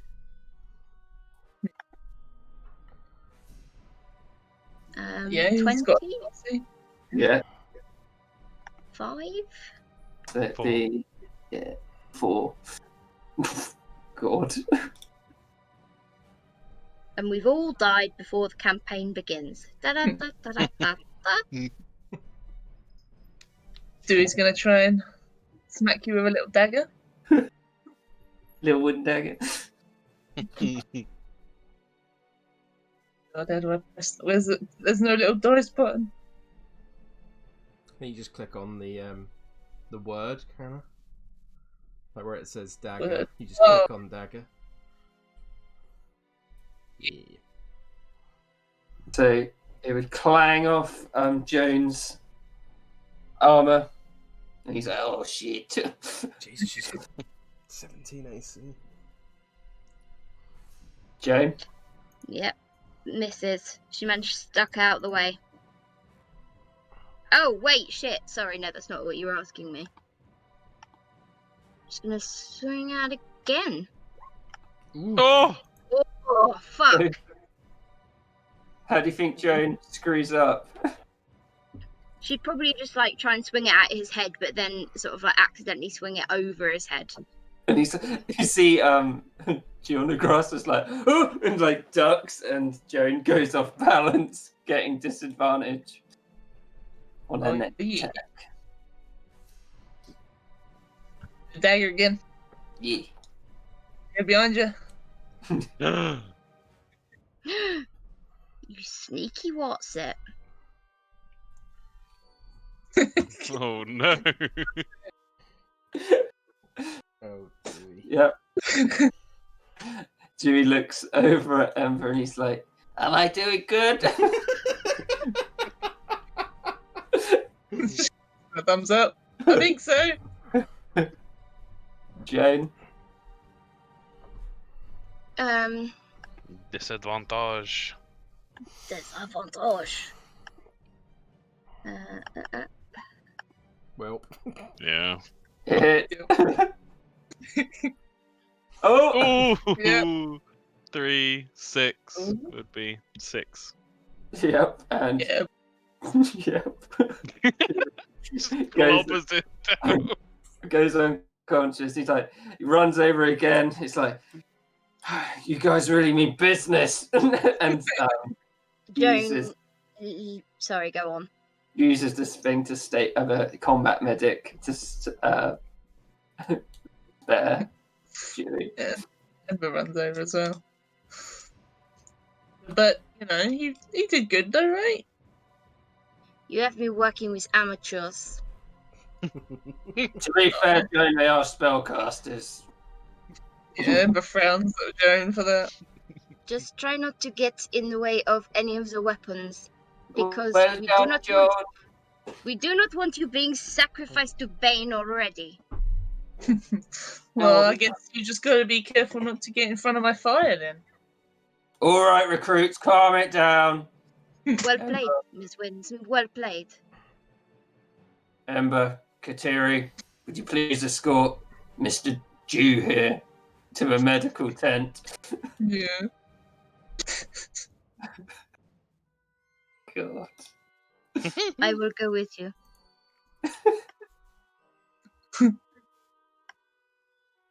Well, Kateria has spare the dying too. Is there left? Revert. Joan. So the next one is Gilly versus Kateri, then Otake versus Joan. So Oh fuck. we'll do a quick little thing at the medical tent as the Vicomte is tending to Rodri and Dew on the grass. Darian would talk to the Vicomte and he would say, Vicomte, do you recognize this woman? She looks of noble stature. She does indeed. You can tell by the marks left on her face by the lead based on how dares they use. Look here is a rash. Mm-hmm. You didn't answer my question though, Vicomte. Do you recognize her? She is a human woman. I'll take that as a no. Very well. We should see to both of these soldiers that they are looked after well. I do not wish to see a noble woman suffer because of a mistake in a training session. Although I'm Would so not call sure it it a is mistake. More over eagerness to battle. You spoke words before I had a chance to say them, Viscount. That Red Wolf. He is even more powerful than I expected. The tribes of the colonies prove themselves once more.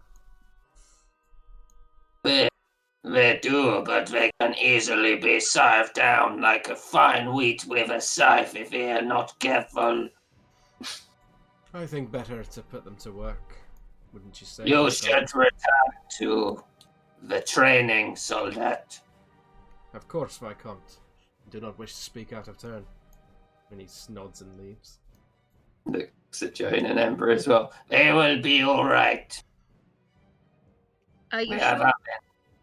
Yes, this is superficial.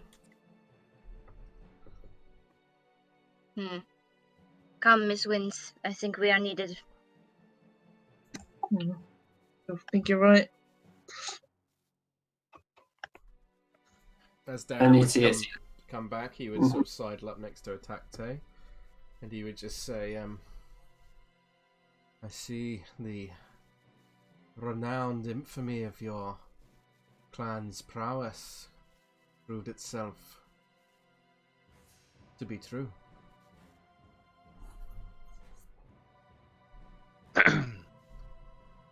You shorewalkers have a habit of asking questions without asking. Without asking what? Without asking them. Like just making statements without asking the question. He nods and he's like, that we do. It is a practice custom of many of the people. Perhaps we could do better if we were more like that in the colonies. In more ways than one. He'd meet his eyes. At that, he'd previously just been staring off towards the Chevrolet. Mm-hmm. He'd meet his eyes there. Do you mean that? He nods and looks like he genuinely means it.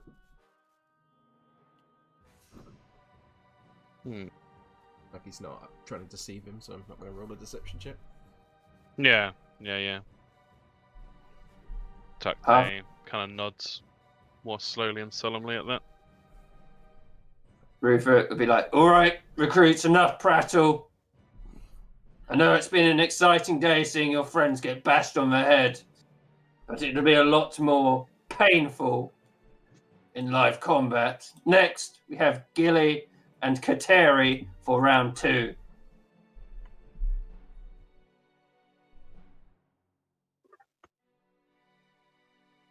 I was going to say I can't see where Gilly is. I've just seen her. It's fine. Thank you. Let's go. Mortal combat! I choose you, Kateri Shroudwalker. Oh, good start for Kateri. Yeah. So, sorry, I did it wrong. Oh, wait, did it roll it? I'll put it in. Oh, thank you. Okay. Oh, well, Gilly's dead. Straight out the bat. I doubt it. Gilly seems pretty vicious to me. Yep. That's why Yeah, Darren was Kateri. trying to chuck her out the ring. There was no chance he was beating her. Kateri has seen Gilly in action, so she's tentative. But she moves up before, similar to Otukte, lashing out in a sudden movement with her mace. Mm-hmm. Oh. Ow. Just misses as she's like, woo, out of the way.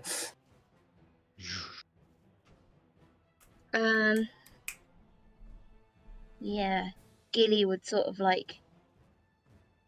Yeah, she would just do the same thing and like lean forward and try and slash. Yeah.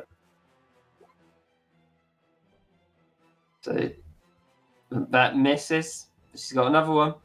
Same again, 15. Hits. Low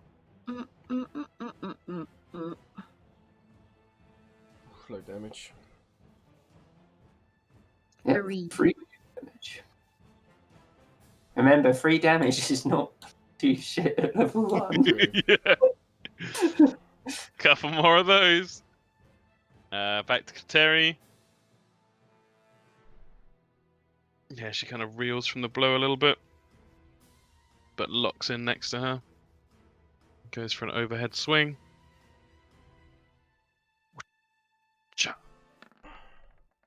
Oh. Ooh. Again, Gilly just like darts out the way. Gilly's turn again. Gilly would.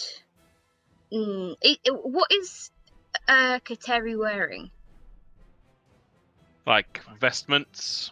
Again, it's made up of leathers, furs, animal hides, but it's Okay. much less full of bones and feathers and bric-a-brac like Otukte's is, and there is a vestment look to it. Okay, Gilly would then go for the soft bit at the bottom of the stomach. Oh, Oof. whoa. Another 8. one.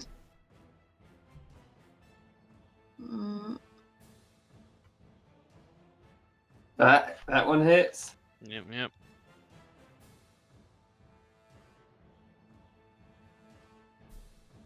4. 3, right? 'Cause the half damage die. Yeah. Yeah. Ooh, Kateri. Hi, Kateri.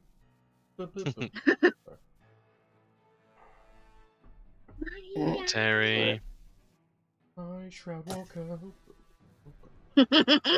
moves up here and goes for a desperate strike.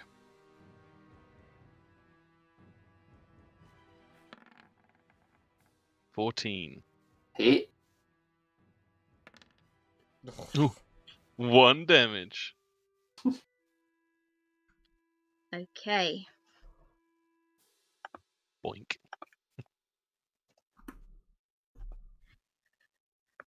Gilly. Gilly would. How tall is Kateri? Yeah, I imagine her fairly tall. Can I try and do a thing if I roll a dex thing, where she tries to like roll under her? Oh. Yeah. Do acrobatics versus. Oh yeah. I guess it's just for the cool factor. Oh. Oh. Do one for Kateri's acrobatics as well, just to see if she managed to like block her. Okay. She doesn't have any special skills, so it's just a straight roll.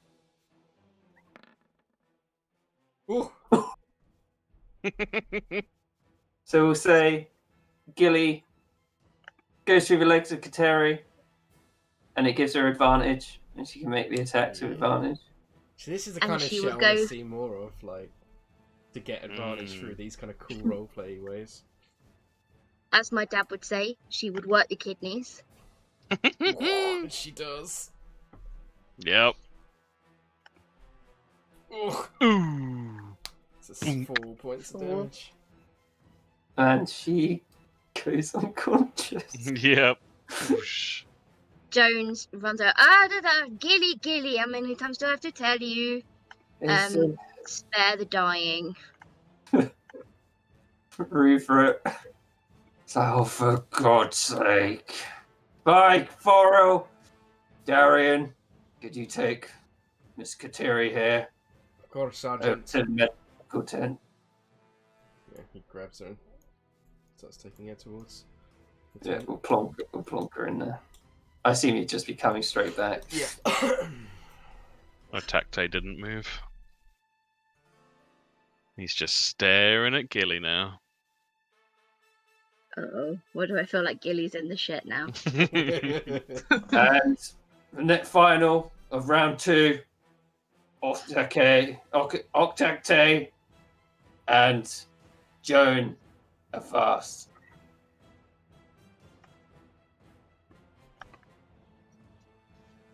This is nothing personal, Monsieur Red Wolf. The hunt is never personal. It is for the rabbits you kill. Wow, that was Think. fucking profound. Well done, me. I love should Joan. think. Holy shit, she's so fucking cool. You should think much larger.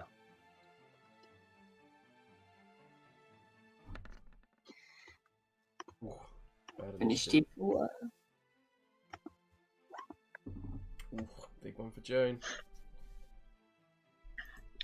She's gonna go for an overhead swing, like over her head and like down rather than from the side, if that makes sense. Mm-hmm.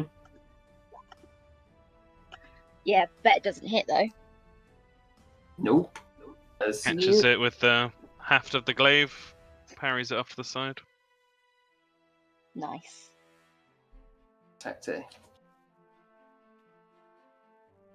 So I assume Joan moved up to him. Mm-hmm. Ooh, yeah.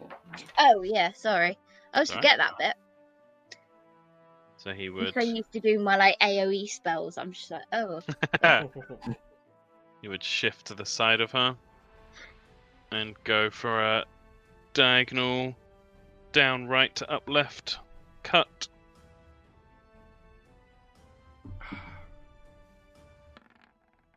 Ooh, it's a miss. 15. Misses. Ah. And he gets to do his bonus action. Well, it would have hit, This but is with she the- would have parried it with her shield, because that's the difference. That is true. So the cut comes off the shield. So he looks to go for just a butt with the bottom of the glaive into her face.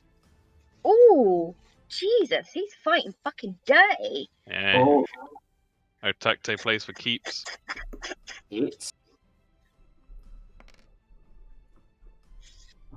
So that is 5 damage. Yeah. I'm assuming that Ouch. with the That's a big hit. oh. Wait. Ah. Yeah, sorry, I'm confusing myself. She's like bleeding from the nose now, and I think she would sort of like just dab it with the end of her finger and like look at it, and then just like lash out sideways towards him, towards his head with the mace. Nice. Definitely hits. Nice. This mace is shit. I want to be a So Davy 4 again and do damage. like 36 damage in one go. We're level 1, love. This is our life right now.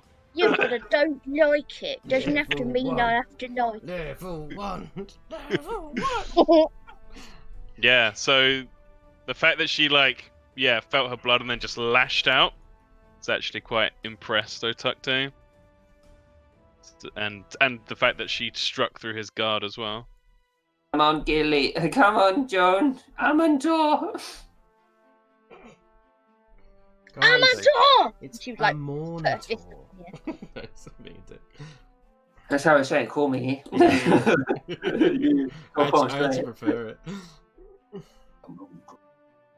So he kind of backs off a little bit, holding the glaive in both hands. And there's like a glint in his eye as he sees the blood trickling down her face. Before he darts in for an overhead swing with the glaive.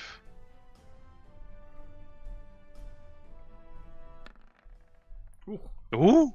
And she parries with King! the shield. And he comes round again this time. He uses his momentum to almost like roll off the shield with the glaive and then go to smack the back of her head with the haft of the glaive.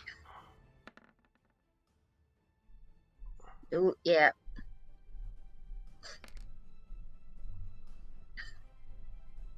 So that's 5. Oh, she's on 1 HP. Nice, she's still going. Fucking Polar Master is busted as shit. Pretty good. She would just feel the blood like running down across her lips and down her chin, and just like smear it across the bottom of her face with her hand, and she would like just lash out at him. Ah! And miss. So, attack day next round. Can I say, as silly as this might be, can I say with this he catches the head of the mace in his hand, Yeah, sure. drops the glaive and just goes to punch her in the face to knock her out. Which means I won't get my bonus attack if I miss. Don't miss. Oh! So with that, he just levels a wallop at Joan's face. He goes down. Rupert runs over once again and uses his ability of combat medic to stabilize Joan, even though it's non-lethal. And he's like, right, everyone, I think we have to give it an hour. Let everyone recover a bit. This was a lot more brutal than I expected. As Joan's on the floor, Otakte kneels next to her, takes some of the dirt from the ground next to him in his left hand, takes some of her blood from her face, just like a smear, mixes it and draws the line under each eye on her face. Just briefly. That's cool. Gilly. Is that like she's one of us? Yeah, and he just says, "A warrior." That's fucking sick.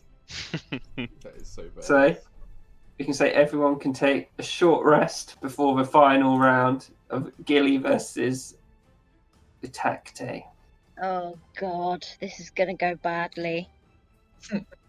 Could go either way. They've both got the OP double attack. So, is there anything anyone would like to do in the short rest? The other characters will have regained. You can roll your hit dice. Yes, please. Short rest. Oh, my one hit dice. Oh. Got 9 as Nigel. Ooh, 9, nice. 9. Damn. To 4. You don't have 9. Nine. You got 7 as Nigel. No, I have 9. You can't have 9. You're level 7. Davy's I swear I got have 9. Davy's got 9. Yeah. Where did I get that idea from then? God knows. Oh, poor Joan. She is dead. She's gone to be with Amontor. Yeah, I'm not gonna have you die in the fucking prologue.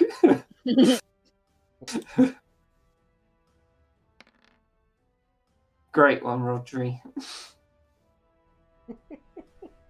What's the hit dice? Oh, Six, Rodri, Raedra.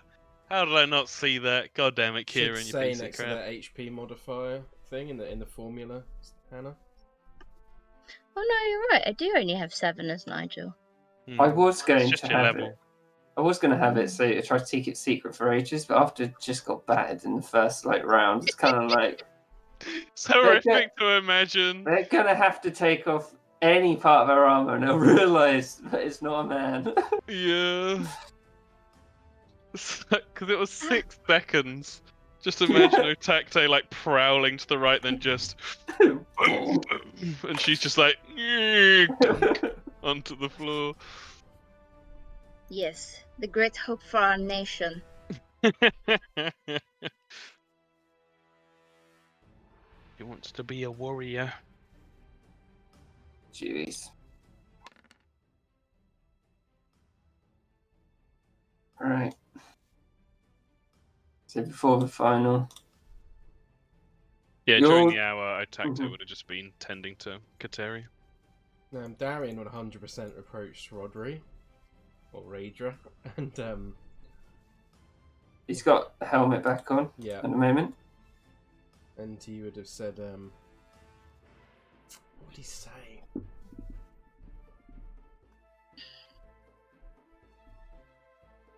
Let me think. What he would say.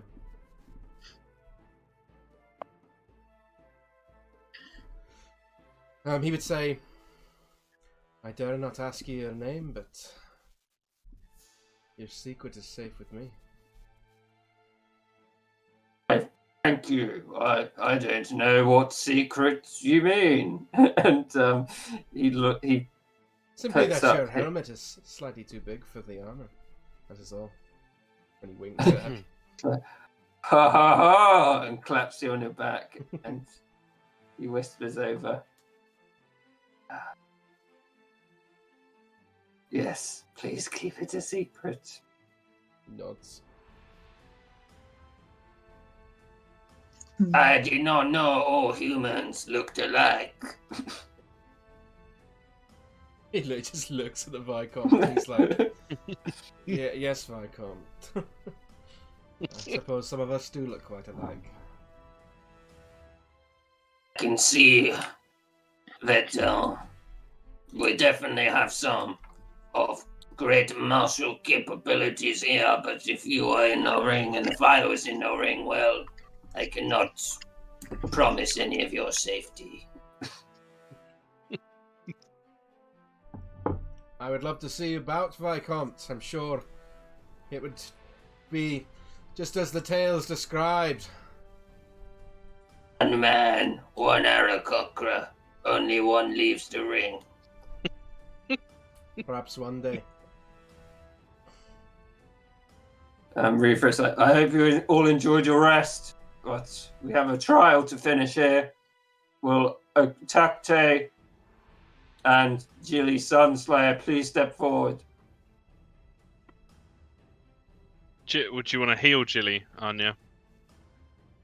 Yes. Because she has her own hit dice. Hang on. I'll check if it's I on don't there. have I can't do the thing. It is a She's D. still got 18 HP out of 22, so I'm not Oh, really sure she needs it. sweet bejesus. Yeah, she would go back up to full with her hit dice. Shall we? Good luck. Okay. Remember, it's free hit, so you could get, The only reason Gilly has won any of these is because she has double attack, so. Same for Otakte. Plus, I failed No. that fucking athletics check. Should use my inspiration. If you'd like to roll initiative.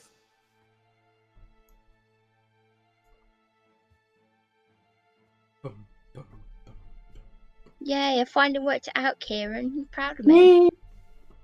Yeah, Julie. I like these characters, good group me. Yeah, lovely. I like this characters a lot. Right. So, yeah. Julie, you're up first. Julie would move forward first and she would go for the soft bit of the belly again. The belly stabber. And the belly stabber. Gilly belly stabber. Sibley style, they call it. 15 just misses. Oof. Try again. Only Arnie gets that reference.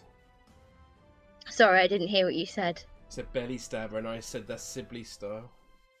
23 definitely hits. Yeah. 23 definitely hits. Sure. Did 15 miss? 3. 15 Yeah. just missed. Yeah. Oh shit. Got his breastplate. God, I fucking love Blood Hunter. You making me want to play it, Tom. Yeah. Yeah, so the second strike lands and he grunts. And he doesn't shift around or anything. He just starts assailing her with the glaive. Starting with a horizontal cut. Oof. Ooh. It 15. hits, though. Yeah. Oof. That's So big the 8 is damage. halved to Yeah. 4. So it's 8 damage. Still a lot of Can't damage. do that kind of maths. 14. Yeah. And then he would strike back the opposite way with the haft of the glaive. Bonus action.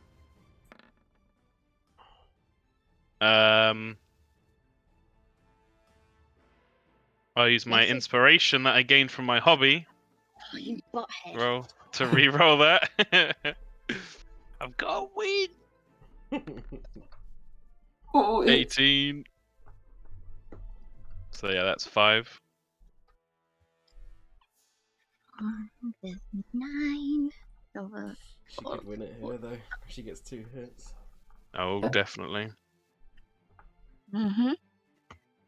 So she will.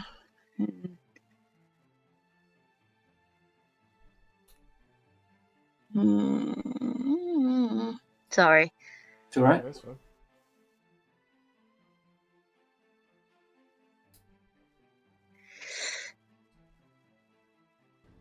She'll drop to the floor and go from behind the knees. Oh, One behind each knee. yeah. Oof. Nice. 21. 21. Yeah, Hits. Come on, Gilly. that's 4. Yep. One more hit. Come on. 17. Hits.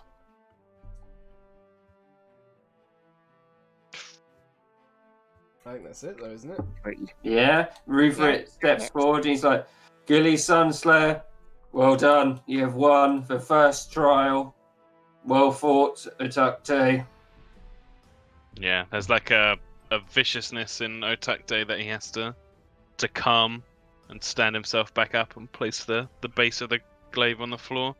And he just slams his clenched fist into his chest.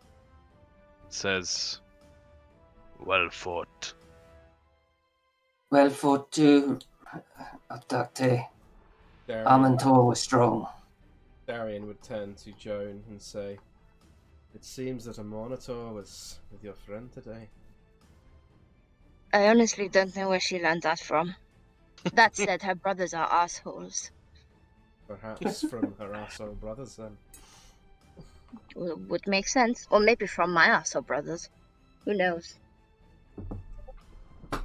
The next round will be a tug of war, and we have the two finalists here, and he gestures to Atakte and Jilly. We'll be choosing the teams for the tug of war. Seeing as Jilly was the winner, we will start with her. I choose Madame Joan. Yep, she'll definitely do that. So we'll do sides over here.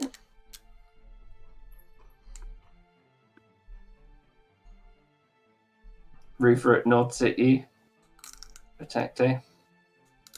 Points with his glaive towards Darian. Oh shit. Hunt crown. Damn it, I wanted fucking Darian. Everyone wants a piece of the D. Big D. The big D. He would nod towards Attack Day as he came along. Yeah, Tacto would return it. Julie would. Who do you think Julie would pick, Anya? Kateri. Okay. Clever. Kateri looks at Atakte as she walks over to Julie's side. Gives him a nod. Yeah, he nods back. What you do this campaign, lads? Atakte.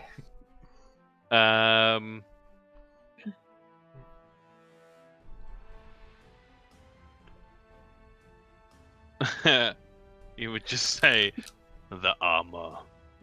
Point to Rodri. Poor get told Ember off and to do Dewey are like Yeah. fucking nerds. Big last Good. dodgeball. I think Ms. Wins is likely to burn the rope. Yeah, maybe. Which who's more hench? What, out the cats? Yeah. You probably Blanky. Who's got the Dewey. highest strength score? Dewey is slightly stronger. I'll make Gilly do an insight. Should pick Ember then. She looks like at Joan. She's like, the fire could come in handy. You never know. If we know we do it, then we burn it in the middle, and then they fall, and we win. Good idea. Tacto points towards the fire. The bird. Julie's just like, always last. And walked up. Okay, recruits. Going to read out the rules to you. And Kieran will read out the rules in this guy's voice. Each team rolls a d20 plus their athletics mod for each player participating. You add the rolls together and divide by the number of players rounded up for the team's total athletics. Whichever team has the highest total wins the tug and pulls the rope 5 feet in their direction. The full pull, first to pull the rope to 15 feet in the direction wins. Plus, you lose 5. Yeah, obviously. But, yeah, I don't know why I had to clarify that bit. So you have to win 3 consecutive touchdowns in there. Yeah. Cool. So I'll find a little rope, and then you can set yourselves up in whatever order you want. Did you Do say we it go was north and athletics? Sorry. Pardon? Did you say it was athletics? Sorry. Yeah, it's athletics. We haven't started yet, though. That's all right. I'm just trying to add everybody's up. Does everyone want to see something first? Oh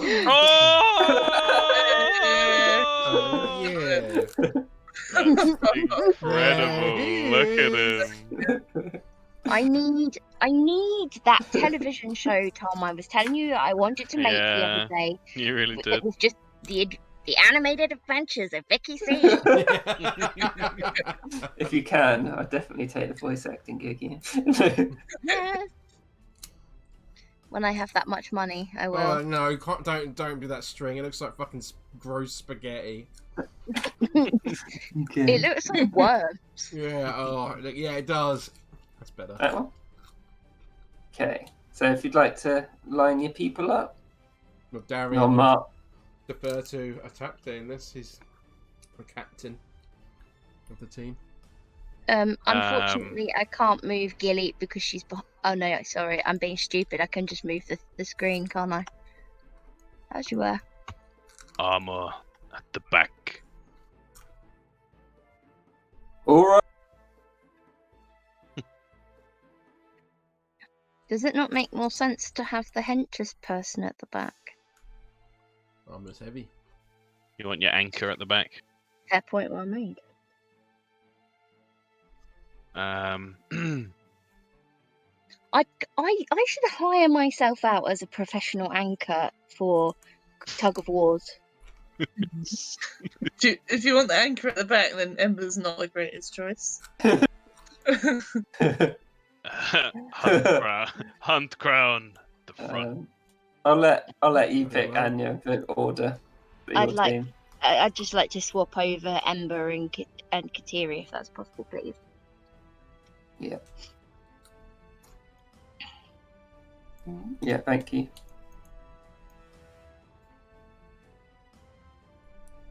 So that's 15 feet from the centre, isn't it? Where those two lines are. Yep. Mhm.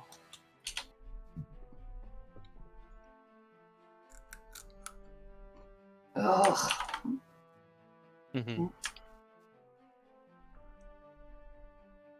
Right. Tom, what is Kateri's athletics mod? 0. Oh, good. Okay. So roof rat, like on my mark. 3, 2, 1, pull. So everyone roll an athletics check for the first. Sorry, is the athletics one, would that be dex for those who It don't would have be athletics? strength. Ooh, oh fuck. Why? Yes, Darian. Yeah. 1d20 plus 1. Oh god, got to write this down. I'll do my Sorry. team if you want to do the other team, Kieran. Yeah, sure. Oh, sorry, I did the wrong thing. So who have we got? That was including the sum of everybody's athletics modifiers. Oh no, so everybody rolls Separately. So Yeah, sorry, I was being dumb. it's alright. I've done the one that. Oh shit! I no, didn't I take haven't. Ember's. Oh no, that I took Ember 2. got 11. She got 7. Gilly still needs to do hers, or is she done? Is she done hers? That's a Got lie. Just doing it. Oh, nice. God, Gilly's an animal. Where's Gilly's scrappy. is Kateri on here? Yeah, I did hers. It's Oh, 13, I okay. think. Okay. So Ember got 11. Mhm. You got 7. 51 divided by 4. So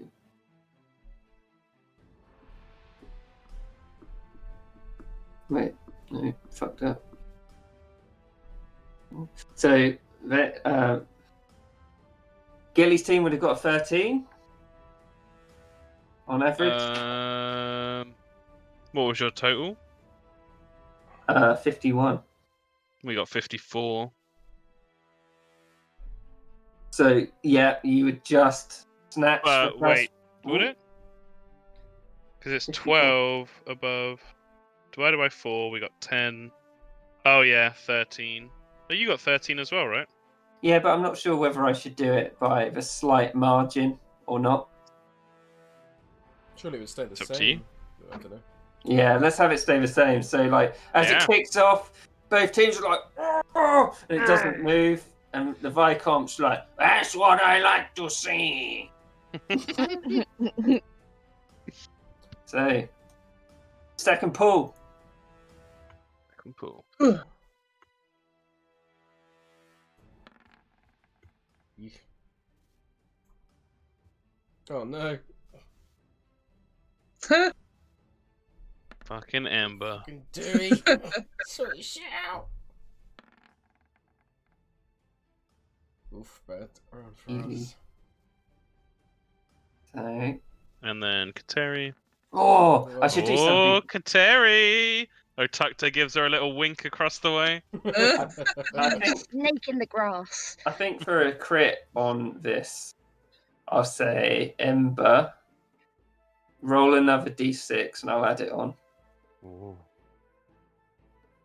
what do we got? Yeah. We got... Fucking Dewey! Are you kidding me? Two. Darian got 19 again. What a beast. No, I didn't. I got... Oh, no. That was... I was looking... you got 10. Yeah, 10. 2, 10. June. Otakte got 12. Yeah, we're Have fucked. you We're done- fucked. have 2, you- 10, 12. Have you done Gid? Oh, yeah, 6. Who am I missing? Oh, Rodri. Rodri got 19. Let's go. We're still fucked, I think. 21. We rounding down, Kieran? Let's have a look. It might be up. I think, I think it was up. Okay. So, 11. Oh, if we're rounding up, I think I probably should have won last round. Whoops. Oh well, we know now. Pretty sure Yeah. this is a draw as well. 11. Yeah, this would be 11.2. Fuck. 11. 23, 2, 25. 40, 46. 46 divided by 4 is 11. No. Rounding up. Rounding up, you're going to be 12. Yeah. Oh shit, yeah, 11.5. Yeah. Yeah. Yeah! So, Nice. Pull Let's see. south. One Whoa. place. Fuck.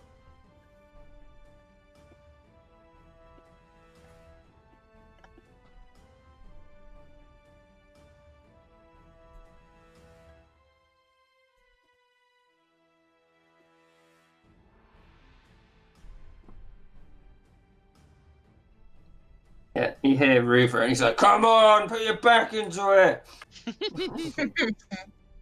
So, next athletics check. Whoa. 17, nice.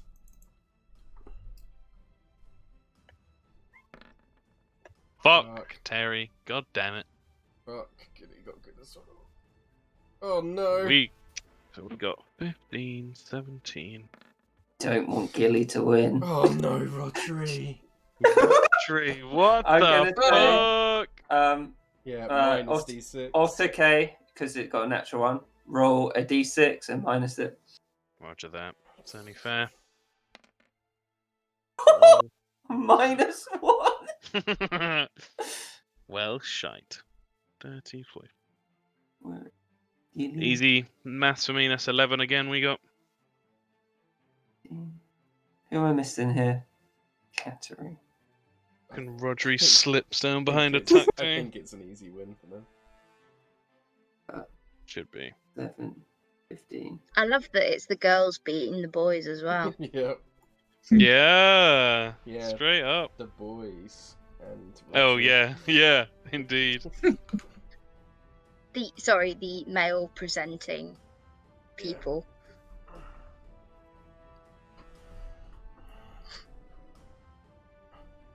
So we get 61.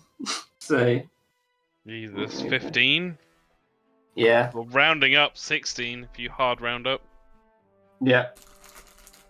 So, Yep. Smashed. another 5 foot. Oh yeah. Down. Okay.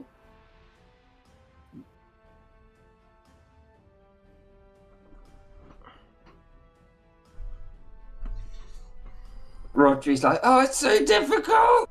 I mean, it's so difficult. And finally, well, maybe not finally, next round of athletics checks. Come on, Darian. Ah, fuck, that's bad. Oh, Oh, bad well, for me. Ember's doing really consistently high. Yeah. You got good that time, though. She's using her claws to hang onto the fucking rope. Yeah. Bullshit. Come on, Kateri, Rodri. come on. Fuck him, Kateri. Yes! There is hope. Come on, Rodri. Pull it back. Oh, fuck, sorry, yeah. Call yourself a Cormyr Royal. No, he's just a guy, yeah? Where is he? It's going to be so good when everyone's like, he reveals himself and like, we know. It's like, oh, okay.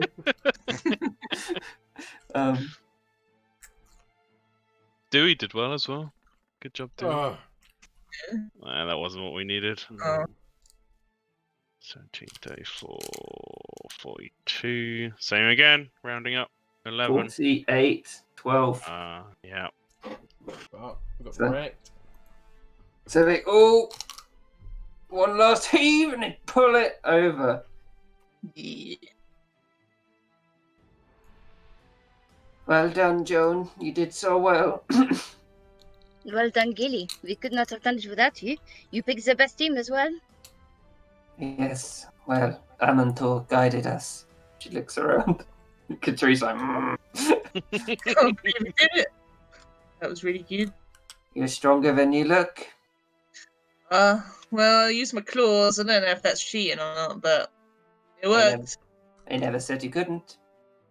That's true. They also have a tabaxi on their team. They can't say that we have an advantage. An advantage. Yeah, and I'd say Dude's a bit stronger than me as well, actually. So See, Rufrit's doing a little clap, and he's like, yes, well done, the Sunslayer team. So everyone who was on this team gets a point. So at the moment, the leaderboard is like Gilly. At the moment, Gilly's gonna be our fucking That's corporal. two. Oh, no. Joan has one. Ember has one. We're not supposed to know that we don't. It's not a good idea. That's true. That is true. Otakte right now would be like, damn, she's got skills. As with Darian, to be honest. For it. I hope everyone isn't too tired after that little event and your arms aren't too withered. Looks around. Not yet, they're never. Sergeant. Who here has partook in archery before? Darian would not. I am a farce. Of course I have. Well, I tried to learn, but everyone told me to focus on my fire, you know? Well, maybe if you got good with a bow, you could launch fired missiles across the land. Could be interesting. Oh, yeah, but I could do that anyway. And she chucks a firebolt at this rope. He kind of like winces, but he's like, ah. Kateri's like, whoa, out of the way a bit as well. Right. If I come to, would you please bring the longbows for the next trial? Of course, of course, Sergeant. And you see Vicomte, he flies over the wall into the base, and he brings back some Is bows. Is it graceful flying or is it chicken flying where they're like... It's 100% chicken flying. And you see him set up a what do you call them? Not ballast? Bullseye? Yeah. Target. Target, I don't know what. Trying to find a little token for it. There it is. Yeah. So you see them set up the thing for the third trial. And I'll quickly read you out the rules. There's 2 more next time, but we'll probably do those next time. Order of business. No, here we go.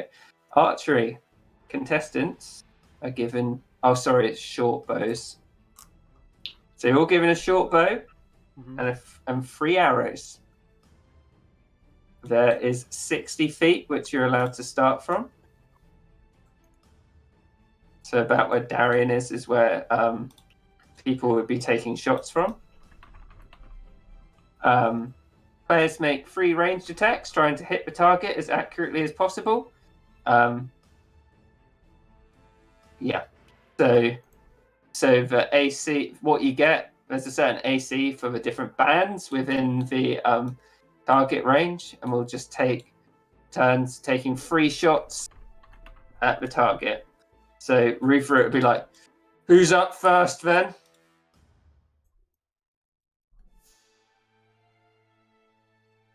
Very well.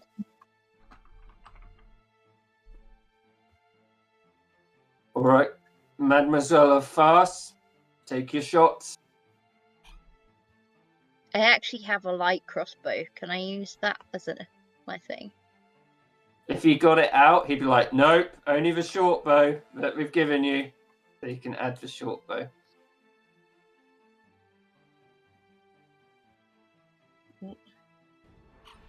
Just go find it. There we go. Ay. Oh, fudge. Sorry. Right. I know what I'm doing. I'm a clever man. Hold on, I have to add it all on Roll20, so it takes a little longer for me. 8320. So with the first shot, Joan hits the yellow band, which is the one just outside of the bullseye, and gets 8 points. Sweet.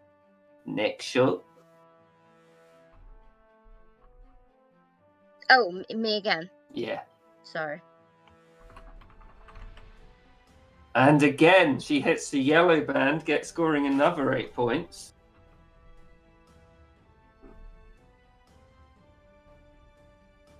One more. And finally, this one sails wide. And overall, Joan gets 16 points, which is pretty respectable. Mm-hmm. He's like, well done, Mademoiselle Farc. It's impressive. Merci. Looks around. Darian will step forward. Okay. I'm ready. I didn't know the bow was a noble weapon, but go ahead, Monsieur Huntcrown. My mother taught me, if you'll believe that. Mine did too. And he pulls back the bow and bing, takes a shot.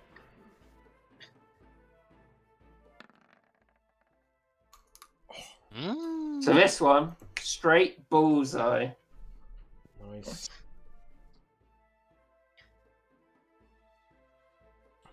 10 points for a bullseye. Nice. Second shot.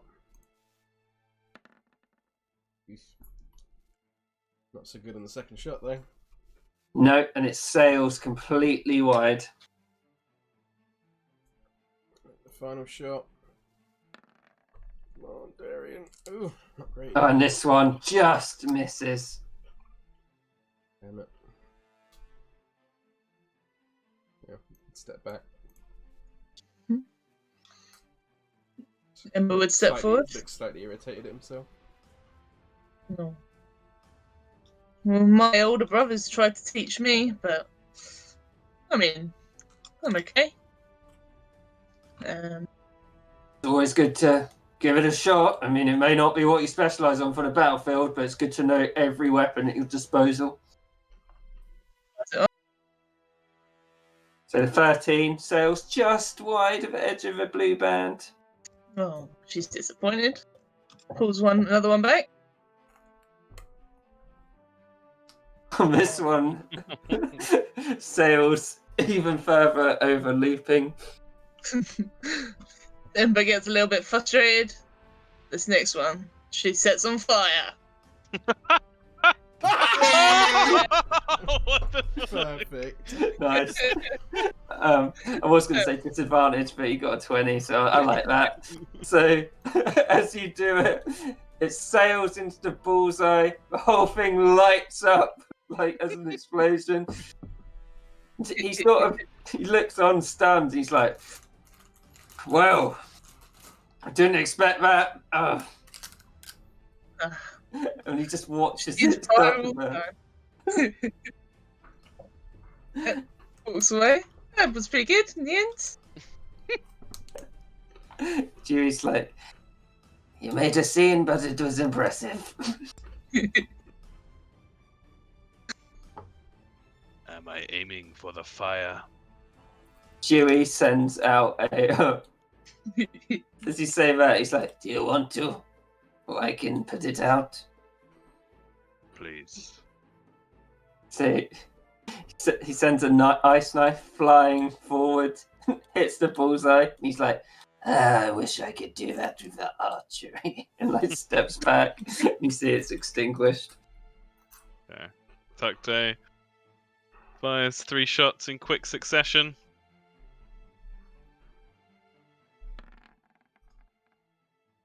So the first one just skims the blue band, and the other 2 miss. He gets 4 points overall. Yeah, I think Kateri would be like, that was never your weapon. You're meant to more of a melee hunter, attack day. Do not feel bad about it. It is not your path.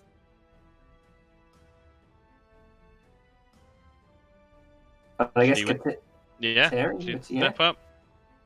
Got hers ready on the D20. So hers with a short bow would just be a +2 from proficiency bonus. So Mhm. first shot, Sails wide. second shot.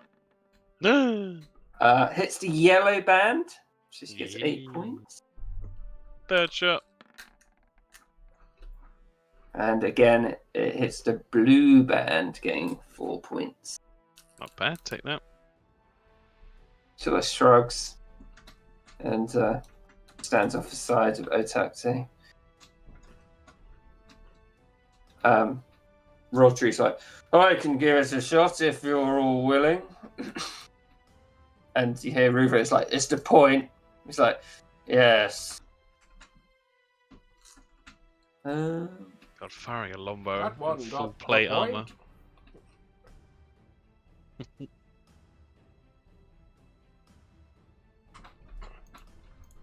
So, first one, he hits the yellow band, and then he just completely screws up.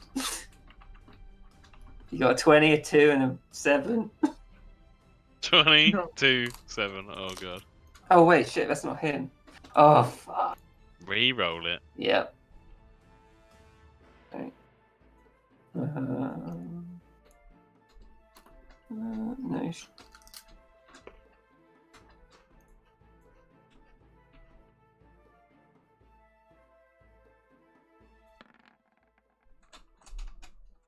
So, he misses the first 2 completely, but then gets a nat 20 and hits the bullseye. Oh, nice.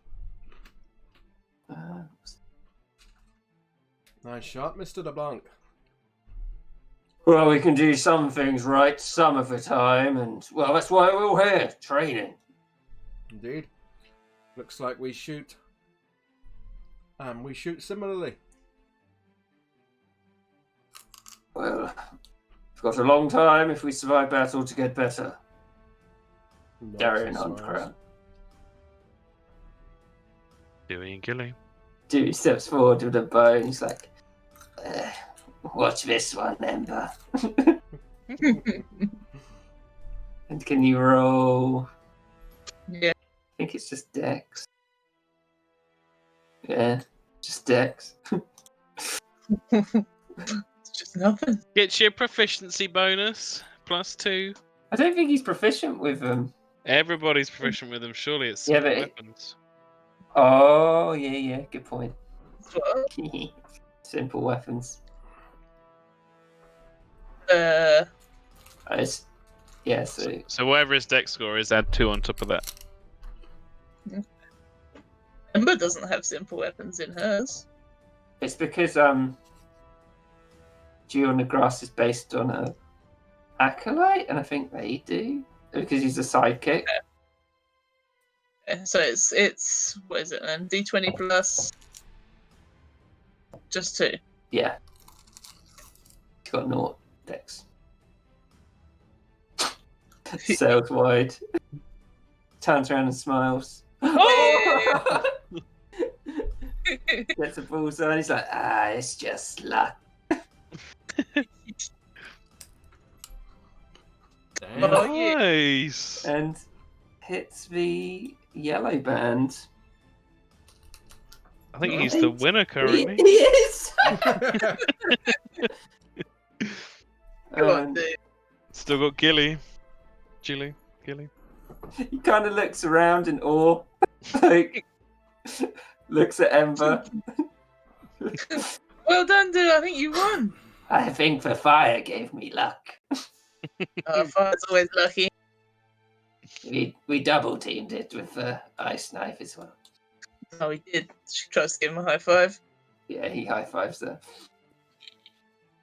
He does a little thing with his claws as well in the high five. Yeah, she does it back. And finally, Gilly. I don't know how to do gillies. So Gilly should be. I'll have a look at it. Sorry, but you. She should have a D20 plus 4. Okay, cool.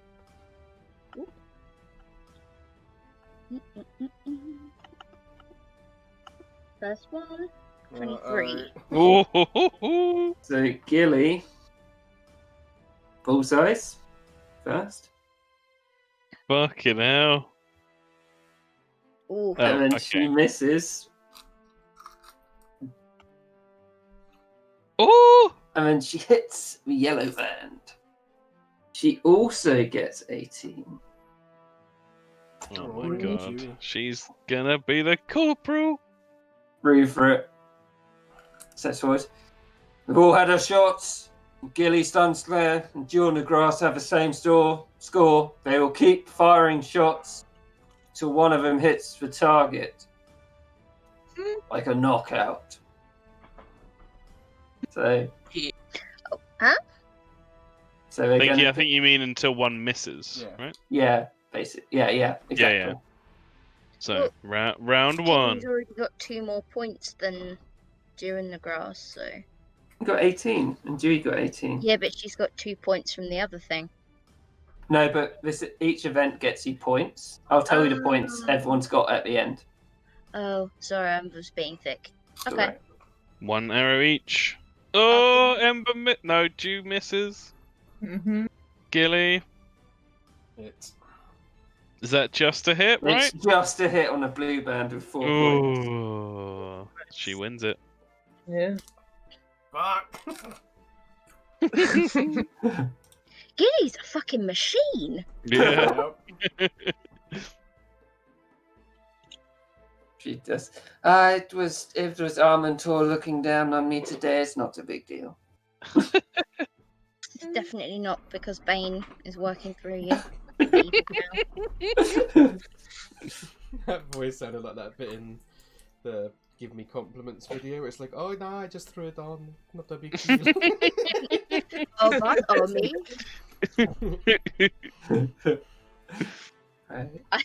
I try and do that with my mum all the time, and she doesn't understand what I'm talking about. No. I'll add up all the points people have got to the first 3 rounds, and then next time we'll do the chase, and we'll do the team battle at the end. Nice. So, Okay. Gilly has 4 points in the first round. Otter K has 2 points in the first round because she's the runner-up. Tug of War, the winners all get 3 points. So Joan gets 3. Ember gets 3. Gilly gets 3. Who else is on the team? Kateri. Kateri gets 3. And then, so first got 3 points. So Julie gets another 3 points. Attackte. No, wait. Who's next? Dewey gets 2 points. And then I think it might be Joan, is it? Joan got 16 in the archery. Oh, Brody got 16 as well. Oh, nice. So they'd need to do a shoot off. Yep. So I'll roll another one for Brody. One more for Joan.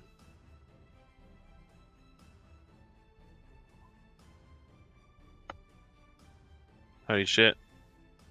Joan fucking destroyed the bloody target. Flaming arrow. Yeah, so Joan. With the higher Joan one. fucking bullseyes, right? Yeah, easily.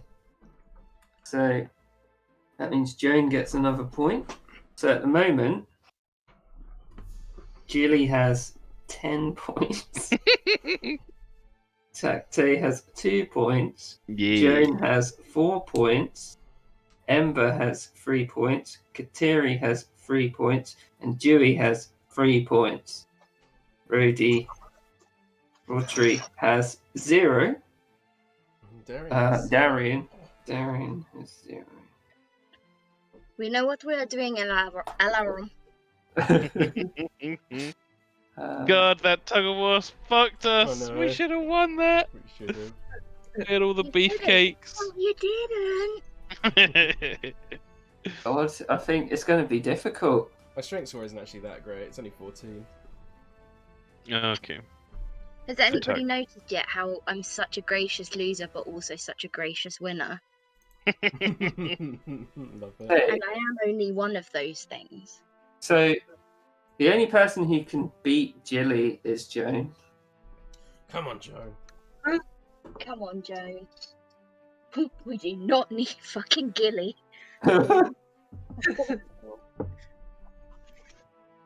Yeah, so I hope you liked the first little prologue of it. was Loved it. great.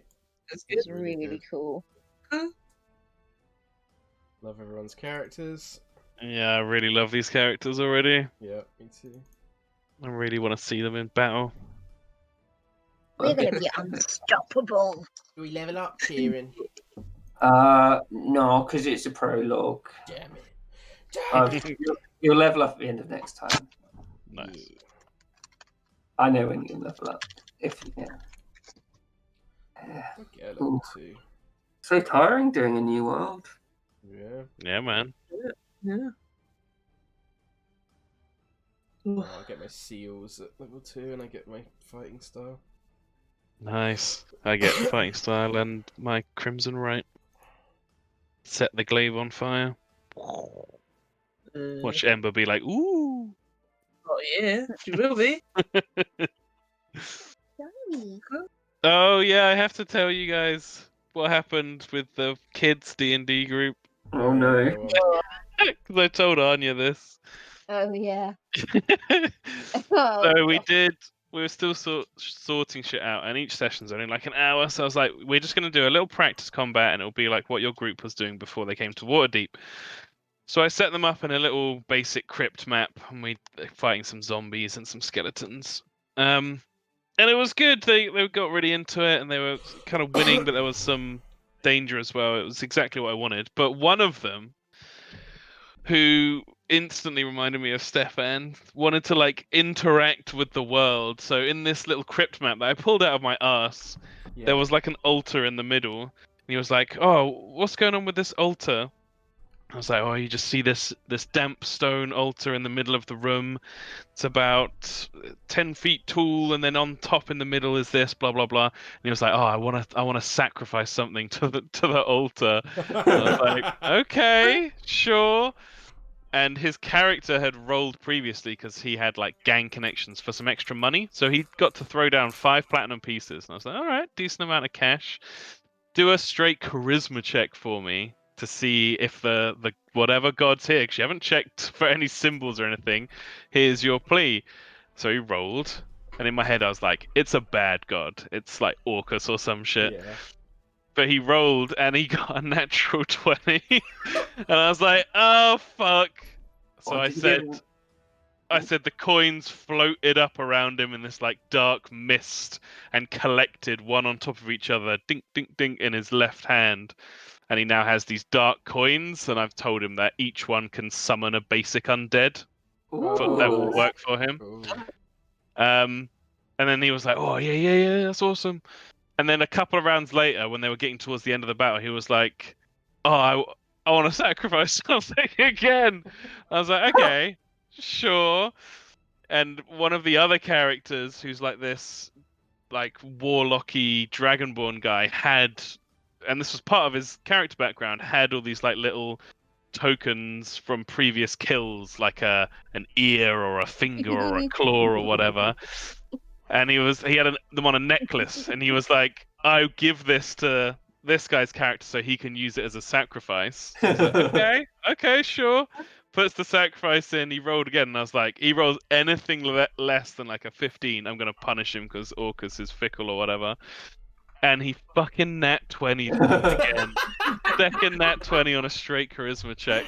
So I was like, you see the necklace shudder and shake, float up into the air in front of you. You hold out your left hand expectantly, thinking it will land again, but no, this time the flesh pushes together and flops into a puddle on the ground.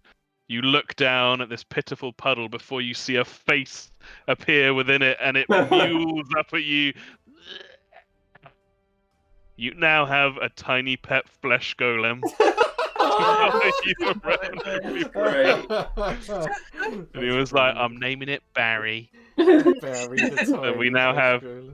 Barry the tiny flesh golem. So fucking dumb and amazing. That's so funny. God, that sounds cool. It was funny. Teenagers. It must have been tempting just to give him a level in like Warlock of Orcus. Or... That would have been cool as well, honestly. There's definitely going to be repercussions later on. But yeah, another guy did he was describing all this shit. He was like, I want to do a sweet flip as I jump on this skeleton's head as my barbarian. I was like, okay, do an athletics check and then an acrobatics check for the flip. Athletics for jump, acrobatics for the flip. And he nat 20'd the jump, but nat 1 the flip. So I was like, you leap gloriously above the skeleton, but as you try to flip, you twist your neck around and slam into the wall on the other side. And he just fell down like you are dazed for a turn. It was funny. Great. Bless them, they loved it. That's so great. That sounds so fun. But yeah. Oh, I love these characters! Yeah, me too. Joan makes me laugh so Joan fucking is much. fucking brilliant. I did not expect that, and it was so good. I love Julie and Ember. I didn't really know what was going to come out of my mouth, so It was we'll see. brilliant. It was so Yeah, good. I love your French accent. It's It's great. really good. Yeah, I was super surprised. Merci. So smooth. Yeah. I'm That's what it trying not is. to be It's too got late. one wisdom though. It's a cleric. Yep. I am so paranoid. Already paranoid that either Jew or Ember dies and I won't be able to handle it.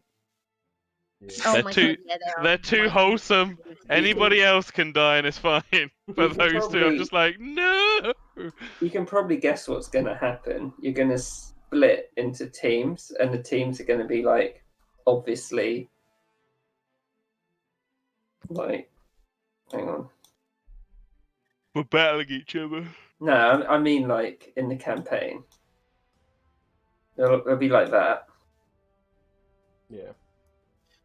Oh, I see. Yeah. Oh wait, who's missing here? Rodri. Well, Rodri? it could be Rodri. It could be either of them. But like each mission, you can like choose one of these guys to come with you, Mm-hmm. That's cool. or have two. Or yeah, it would just depend on the missions and stuff. Like sometimes you might not have any of them with you, and sometimes you might have 2 or 3 of them with you. That's awesome. Yeah. And then this guy's going to come too. Darren, Sure I your think it's tongue. to everyone as well. You're welcome. What was that? Darian keeping sucking up to everybody. Like, Yeah, I love all the things Darian's doing. Makes me so happy. I'm always a fan of those characters in shows and stuff. I can see all the schemes coming in. Yeah, that's what he's trying to do. It's awesome. sneaky boy. Trying to make alliances. Yeah, it's Yeah. smart. Otacte just wants to hit stuff. And he hit him pretty fucking hard. Yeah, that was great. Wham! Wham! Thinking I'm gonna go treachery for my fighting style. Which one's that? When you attack an enemy who has none of your allies adjacent to it, you gain +3 bonus to damage rolls. Oh, nice. And you've got bravado. While you're not wearing any armor, your armor class equals 10 plus your dex modifier plus your charisma modifier. You got That's awesome. schemes. When you wield a melee weapon in one hand and no other weapons, you can use your reaction after an adjacent enemy attacks you to move into any other unoccupied space within 5 feet of the attacking enemy. And then you've got lies. When you attack you with a two-handed melee weapon, you can use your charisma modifier instead of your strength modifier for the attack and damage Wow. rolls. That's real good. Yeah, I was tempted to, but I'm using a shield, so Yeah, it's kind of a weird one too, right? Because Yeah. some weapons exactly. So will have the heavy property and stuff. yeah, But yeah, that's probably my least. I think that's favourite. perfect for Darian. Yeah. That's really cool. And I'm just gonna be a damage machine. Ooh. You can't guess what class Rodri is, yeah? Purple glowy light. Some kind of spellcaster. Yeah. Dunno. You'll see. Can't wait to get my level 3 Invoke Authorities. Mm. Invoke Authority, Devastator. As an action, you can invoke the authority of Despater. Number of allies equal to your charisma modifier who you can see within 60 feet, and you may use a reaction to make one weapon attack.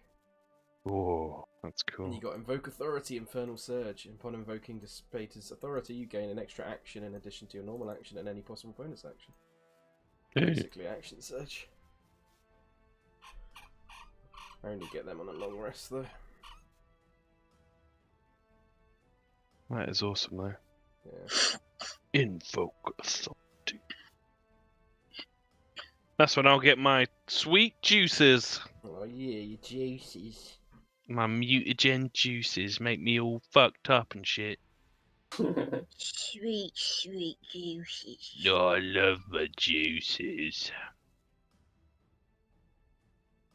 I imagine I'll take the Right. strength one. What does the strength one do? Hit stuff hard, you. Your strength score increases by 3, as does your strength maximum. Side effect, you have disadvantage on dexterity saving throws. It's pretty good. Oh, Yep. precision. I can't get it to level 11. We've never done a chase before, have we? Did it with those wolves in Strahd after they chasing down Ostrad, but it didn't last very long. Was it like a... Hang on, let me have a look. I found a set of chase rules. I've got some as well. Mine Count are... the big chase, but that lasted one round as well, I think. So mine is participants in a chase strongly motivated to use their dash action every round. It sounds different. During the as well. chase, a participant can freely use the dash action a number of times equal to 3 plus their con modifier. Nah, you got a different one to me. I had mine was like a pursuer rule and a chasing rule, and yeah, when the pursuer had to gain a certain amount of points to catch up with the chaser had to get up the escapee had to try and get away within a certain amount of like distance points. I think it was something like that. I can't remember exactly how. It was okay. I wasn't a huge fan of the homebrew rule. On these ones, you seem to be able to dash loads, Yeah. but once you get 5 levels of exhaustion, which is just for the chase, Mhm. that's when you're like, oh, I can't Yeah, that's go anymore. That's fair. We'll see how it works next Yeah. time. It's cool. Look forward to it. Right, I'm going to be off. Thank you. Yeah. Yep. Thank you. That was awesome. Thanks all. That was Limbo. awesome. Thank Yeah. you. I'm excited for Really future. cool. Me too.